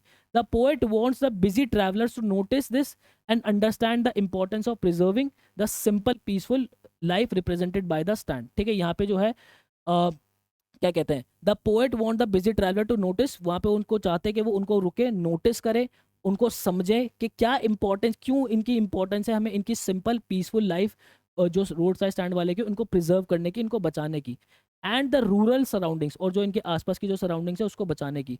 It's like asking them to pause for a while, ये इस तरीके से कि उनको वो चाहते हैं कि एक बार आओ, एक बार पॉज लो यहाँ पे, and think about the struggle faced by those living in country side, और एक बार ये जो लोग कंट्री साइड में गाँव के तरफ रह रहे हैं, इनका दुख दर्द जो है, जो ये प्रॉब्लम फेस कर रहे हैं, इसको जरा आप लोग भी फेस करके देखो, इसके बारे में सोचो। Threatened by the fast changes happening around them, और ये जो जिस तरीके से डरे हुए हैं, जो फास्ट चेंजेस आसपास इनके हो रहे हैं, वो उस वजह से बहुत ज़्यादा डरे हुए, तुम आओ रुको सोचो इस बारे के अंदर, ठीक है, ये वाली बात होगी। नेक्स्ट क्वेश्चन हमारा क्या है, how does the poet feel at the thought of the plight of the rural people, ठीक है, यहाँ पे क्या कहते हैं हमारे जो हमारे पोएट साहब है वो क्या सोचते हैं हमारे रूरल पीपल के बारे में, ठीक है, कहाँ है इसका answer. The poet Robert Frost convey a mix emotion, बड़े मिक्स इमोशंस हैं, सबसे पहले उन्होंने देखो सिंपैथी दिखाई है, उन्होंने कंसर्न भी दिखाया, उन्होंने रेजिस्टेंस भी दिखाया। सिंपैथी कैसे दिखाई है, the poet seem sympathetic to the challenges faced by the rural community, जो हमारे पोएट है वो बहुत ही ज़्यादा सिंपैथिक, बड़ी उनके मन में जो है सिंपैथी आ रही है, जो उसको देखकर वो जो चैलेंजेस हमारी रूरल कम्युनिटी देखती है, particularly of threat of losing their land and traditional way of life, ठीक है, उनको ये डर है कि वो जो है अपनी लैंड खो देंगे, और जिस ट्रेडिशनल तरीके से वो रहते हैं वो ट्रेडिशनल वे भी वो लोग खो देंगे। उन्होंने कंसर्न दिखाया, there is a sense of concern of the impact of urbanization, ठीक है, यहाँ पे जो अर्बनाइजेशन का इम्पैक्ट भी है on the tranquillity of the village, village की शांति के ऊपर, ठीक है। The poet is troubled by the idea of the city, जो पोएट है वो उसको बहुत ज़्यादा ट्रबल है कि the idea of the city taking away the simplicity and the peace of the rural setting, के जो सिटी की लाइफ स्टाइल है ये जल्दी से जो है यहाँ पे जो शांति भरा एनवायरनमेंट है इस गांव के अंदर, उसकी ट्रैंक्विलिटी खत्म कर देगा, ये पीस को खत्म कर देगा। वो रजिस्ट भी करते हैं, रोकते भी हैं, ठीक है, कैसे। Frost express a desire to the village to resist the change impose by the city, ठीक है, यहाँ पे फ्रोस्ट जो है रेजिस्टेंस भी दिखाते हैं कि गाँव वालों को वो बोलते भी है कि भाई आप लोग जो है क्या कहते हैं ये जिस तरीके से आप रह रहे हो, मतलब वो एक्सप्रेस करते हैं अपनी पोएम के अंदर कि वो जिस तरीके से रह रहे हैं वो उस तरीके से उनको रहने दें हम, ठीक है। The poet seems to value the traditionals, ठीक है, जो पोएट है वो हमारे जो ट्रेडिशन है उसको बहुत वैल्यू करने वाले दिख रहे हैं, क्वाइटनेस शांति को, ऑफ रूरल लाइफ, जो रूरल लाइफ की शांति है उसको भी, and wishes to maintain them in face of modern development, ठीक है, और यहाँ पे जो है मॉडर्न डेवलपमेंट चाहे भले होती रहे लेकिन जो हमारा ट्रेडिशन है, जो हमारा पुराना लाइफस्टाइल है वो भी प्रिजर्व रहे, ये हमारे जो है पोएट साहब यहाँ पे चाहते हैं, ठीक है। उसके बाद नेक्स्ट चलते हैं भाई, नेक्स्ट हमारा क्या है, what does the poet say about the greedy good doers and beneficent beast, east नहीं है, it should be beast, beast of prey, ठीक है, यहाँ पे ग्रीडी गुड डूअर्स और बेनिफिशिएंट बीस्ट ऑफ प्रे के बारे में हमारा जो है पोएट साहब का क्या कहना है। यहाँ पे कहना ये है, the poet calls the foxy politicians greedy good doers and beneficent beast of prey, ठीक है, यहाँ पे जो हमारे पोएट साहब है उन्होंने फॉक्सी पॉलिटिशियंस भी लिखा है, आप यहाँ पे बिजनेसमैन्स भी लिखना, ठीक है, foxy politicians and businessmans as greedy good doers and beneficent piece of prey, ठीक है। These people befool the poor with their false promises, ये जो लोग हैं बेवकूफ़ बनाते हैं गरीब लोगों को उनके फॉल प्रोमिसेस से, they take away all the peace and sleep of the poor, ठीक है, वो जो है सारी नींद उन गरीबों की ले लेते हैं, while they themselves sleep during the day even, जबकि वो खुद दिन के अंदर भी जो है वो सोते रहते हैं। ये वाली बात जो हमने प्रॉपर पूरी सीखी है बच्चे। What is the sadness that the poet refers in to in the poem, ठीक है, पोएट ने जो है वो किस तरीके की सैडनेस की बात की है। The poet talks about how people feel sad when they never have time for themselves. ठीक है, यहाँ पे पोएट बात करते हैं कि लोग कितना दुखी फील करते हैं जब उनको खुद के लिए समय नहीं मिलता। They don't understand what they और अदर्स रियली वांट। उन्हें ये समझ में नहीं आता कि वो खुद क्या चाहते हैं और दूसरों को क्या चाहिए।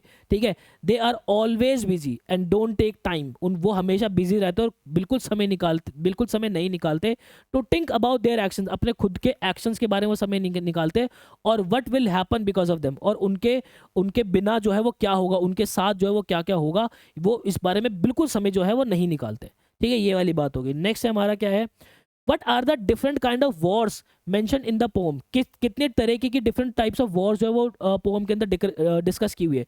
सबसे पहले उन्होंने जो है war against humanity and nature की बात की हुई है, वॉर अगेंस्ट नेचर की बात की हुई है। फिर उन्होंने जो है वॉर्स यूजिंग पॉइजनस गैसेस की बात की हुई है। फिर उन्होंने जो है वॉर, देखो गैसेस और फायर्स, ये एक, ठीक है, दो और तीन, ये तीन तरीके की वॉर जो उन्होंने बात की हुई है। The poet believes These wars don't benefit anyone। यहाँ पे पोएट का मानना है कि ये जो वॉर्स है किसी को बेनिफिट नहीं करेगी। Even if there is a victory there are no survivors. यहाँ पे वो कह रहे हैं कि अगर जीत होगी भी तो कोई बचेगा ही नहीं। Meaning both side suffers heavy losses. यहाँ पे इसका मतलब ये निकलता है कि जो दोनों साइड हैं वो बहुत ज़्यादा हैवी लॉस सफ़र करेगी। ठीक है, हमारा लास्ट क्वेश्चन इस पोएम का क्या है, what will counting up to 12 and keeping quiet help us to achieve. ठीक है, 12 तक गिनना और उस 12 तक गिनती के बीच में शांत रहना क्या हेल्प करता है। The poet want everyone to count to 12 then to completely still and quiet. ठीक है, उस जो है 12 तक गिनना चाहते हैं, वो कहते हैं सब 12 तक गिनो और बिल्कुल शांत रहो, क्वाइट रहो। This silence will bring us together. ये जो साइलेंस है हमें एक साथ लेकर आएगा। ठीक है, which is really important for humanities survival. ठीक है, ये जो है ह्यूमैनिटी के सर्वाइवल के लिए बहुत ज़्यादा इंपॉर्टेंट है। It is also a chance us to think about what we do and what happens because of it। ठीक है, यहाँ इससे हमें ये भी सीखने का मौका मिलेगा कि हम क्या कर रहे हैं और उस करने की वजह से क्या क्या होता है। ठीक है, why did Aunt Jennifer choose to embroider tigers on her panel? जो पैनल था उन्होंने क्यों चूज किया कि वो टाइगर को एम्ब्रॉय करेंगे, वहां पे उनको बनाएंगी। Aunt Jennifer decided to sew pictures, sew मतलब कि बनाना, of the tigers because, क्यों किया भाई उन्होंने, sees them as a symbol of bravery, fearlessness and strength। वो टाइगर के अंदर देखती है बहादुरी, निडरता और स्ट्रेंथ देख रही है, पावर देखती है। ठीक है, tigers aren't scared of the man near them. ठीक है, टाइगर्स जो है वो डरते नहीं है उन आदमियों से जो उनके आसपास होते हैं। Her swing the tigers might show her own feeling. यहाँ पे जो है जो वो टाइगर बुन रही है, टाइगर जो बना रही है, वो यहाँ पे शो करता है उनकी खुद की फीलिंग को। और उनकी फीलिंग कैसी है, क्योंकि उनके पास बहुत ज़्यादा गुस्सा है, वो बहुत ज़्यादा फ्रस्ट्रेटेड है towards man being in charge. कि भाई जो आदमी हमारे चार्ज बने हुए रहते हैं, मतलब कि जो हमारे आदमी हमारे ऊपर खड़े रहते हैं, हमको बिल्कुल भी हमारी सुनते नहीं है, वो सारी फीलिंग्स जो है, अपना सारा गुस्सा और फ्रस्ट्रेशन जो है वो अपने इसके अंदर दिखा रही है। नेक्स्ट हमारा क्या है, what is the weight that lies heavy on aunt Jennifer's hand, how is it associated with her husband. ठीक है, यहाँ पे वो कह रहे हैं कि वो क्या वेट है जो यहाँ पे आंट जेनिफर के हाथ के ऊपर है। ठीक है, और ये कैसे उनके हस्बैंड से एसोसिएटेड है। Aunt Jennifer feels the heaviness of her wedding ring. ठीक है, ऑन हर हैंड। यहाँ पे वो अब क्या फील करते हैं, वो हैवीनेस फील करते हैं उस वेडिंग रिंग की अपने हाथ के ऊपर, सिंबलाइजिंग, जो कि सिंबलाइज करता है the burden of her married life. जो कि सिंबलाइज कर रहा है कि वो उसका बर्डन, जो उसकी मैरिड लाइफ का बर्डन है, वो सारी चीज़ें सिंबलाइज कर रहा है कि वो खुश नहीं है बिल्कुल भी शादी से। Maybe this weight makes her feel control. यहाँ पे जो ये वेट है उसको फील कराता है कि वो बहुत ही ज़्यादा कंट्रोल्ड है, उसके ऊपर किसी का कंट्रोल है, वो खुद जो है वो खुद फ्रीली कुछ नहीं कर सकती है। Aunt Jennifer's hand had a hard times in her marriage. Aunt Jennifer ने जो है वो बहुत ही हार्ड टाइम, बहुत ही खराब समय देखा अपनी शादी के अंदर with husband who was controlling and oppressive, जो कि कंट्रोल कर रहा था और बहुत ही ज़्यादा उसको ऑप्रेस कर रहा था। Sorted. Next, what will happen to aunt Jennifer's tigers when she is dead. क्या होगा जो उसके टाइगर्स है जब वो उनकी डेथ हो जाएगी। उनके जो टाइगर है वो उसी शानो शौकत से सदैव चलते रहेंगे, ये बात लिखनी है आपको। The tiger aunt Jennifer's made will last forever. वो हमेशा ऐसे ही रहेंगे इवन आफ्टर शी डाइज, उनके मरने के बाद भी। दे विल कीप मूविंग, वो प्राउडली जो है वो मूव करते रहेंगे। May be she saying that the tigers which stand for her feeling, of freedom inside will never go away. ठीक है, यहाँ पे जो है वो चीज़ दिखा रही है कि जो टाइगर उन्होंने बनाए हैं, जो उनकी फीलिंग, जो उनके मन के अंदर फीलिंग थी, वो कभी भी नहीं जाएगी और वो बिल्कुल ही प्राउड से जो है वो ऐसे ही टाइगर्स वहाँ पे चलते रहेंगे। सॉर्टेड। नेक्स्ट देखते हैं, how do denizens and chivalric aid to your understanding of the tigers attitude. देखो यहाँ पे एक्चुअली में हमें मीनिंग बताना है डेनिजन्स का और शिवालरिक का। डेनिजन्स का मतलब होता है जो कि नेटिव होते हैं वहाँ के, ठीक है। Animals that live naturally in a place और the creatures living in a specific area are called denizens. ठीक है, जो हमारे एनिमल्स एक पर्टिकुलर एरिया के अंदर रहते हैं, ठीक है, या किसी पर्टिकुलर स्पेस के अंदर रहते हैं, वहाँ पे हम उसको डेनिजन्स कहते हैं कि वहाँ का डेनिजन है। जैसे कि शेर जो है वो जंगल के अंदर रहता है, तो शेर को हम क्या बोलेंगे, जो टाइगर है, शेर है, कि वो जंगल के डेनिजन है। The tigers usually live in forest, तो the poet call them denizens of the world of green. ठीक है, क्योंकि हमारे टाइगर्स जो है फॉरेस्ट के अंदर रहते हैं, तो यहाँ पे हमारे पोएट ने क्या लिखा है, उन्हें लिखा है denizens of a world of green, मतलब फॉरेस्ट के निवासी। ठीक है, tigers are known for being in control of our own territory. Tiger जो है वो जाने जाते हैं किसके लिए, कि वो अपनी खुद की टेरिटरी के ऊपर कंट्रोल करते हैं। ठीक है, मतलब उनका राज्य होता है, वो फ्रीली मूव करते हैं वहाँ पे, बहुत ज़्यादा राजाओं की तरह वो रहते हैं। ठीक है, the poet also call the tigers chivalric. Chivalric का मतलब क्या है, this means the tiger shows extraordinary courage when facing danger. यहाँ पे वो शिवालरिक का मतलब ये है कि जो टाइगर है, जब कभी भी उसको डेंजर फील होता है, तो बहुत ही एक्स्ट्रा ऑर्डिनरी जो है वो चीज़ें दिखाता है, वो करेज दिखाता है, वो हिम्मत दिखाता है। टू एक्सप्लेन दिस, इसको एक्सप्लेन करते हुए, the poet says the tigers were not scared of the man under a tree. यहाँ पे जो है पोएट ने बताया है कि जो हमारे टाइगर्स है वो डरते नहीं है उन लोगों से जो कि ट्री के पीछे छुपे उनका शिकार करने के लिए। एंड कॉन्फिडेंटली केप्ट मूविंग, और वो जो फिर भी बहुत ही कॉन्फिडेंस से जो है वो मूव करते हैं।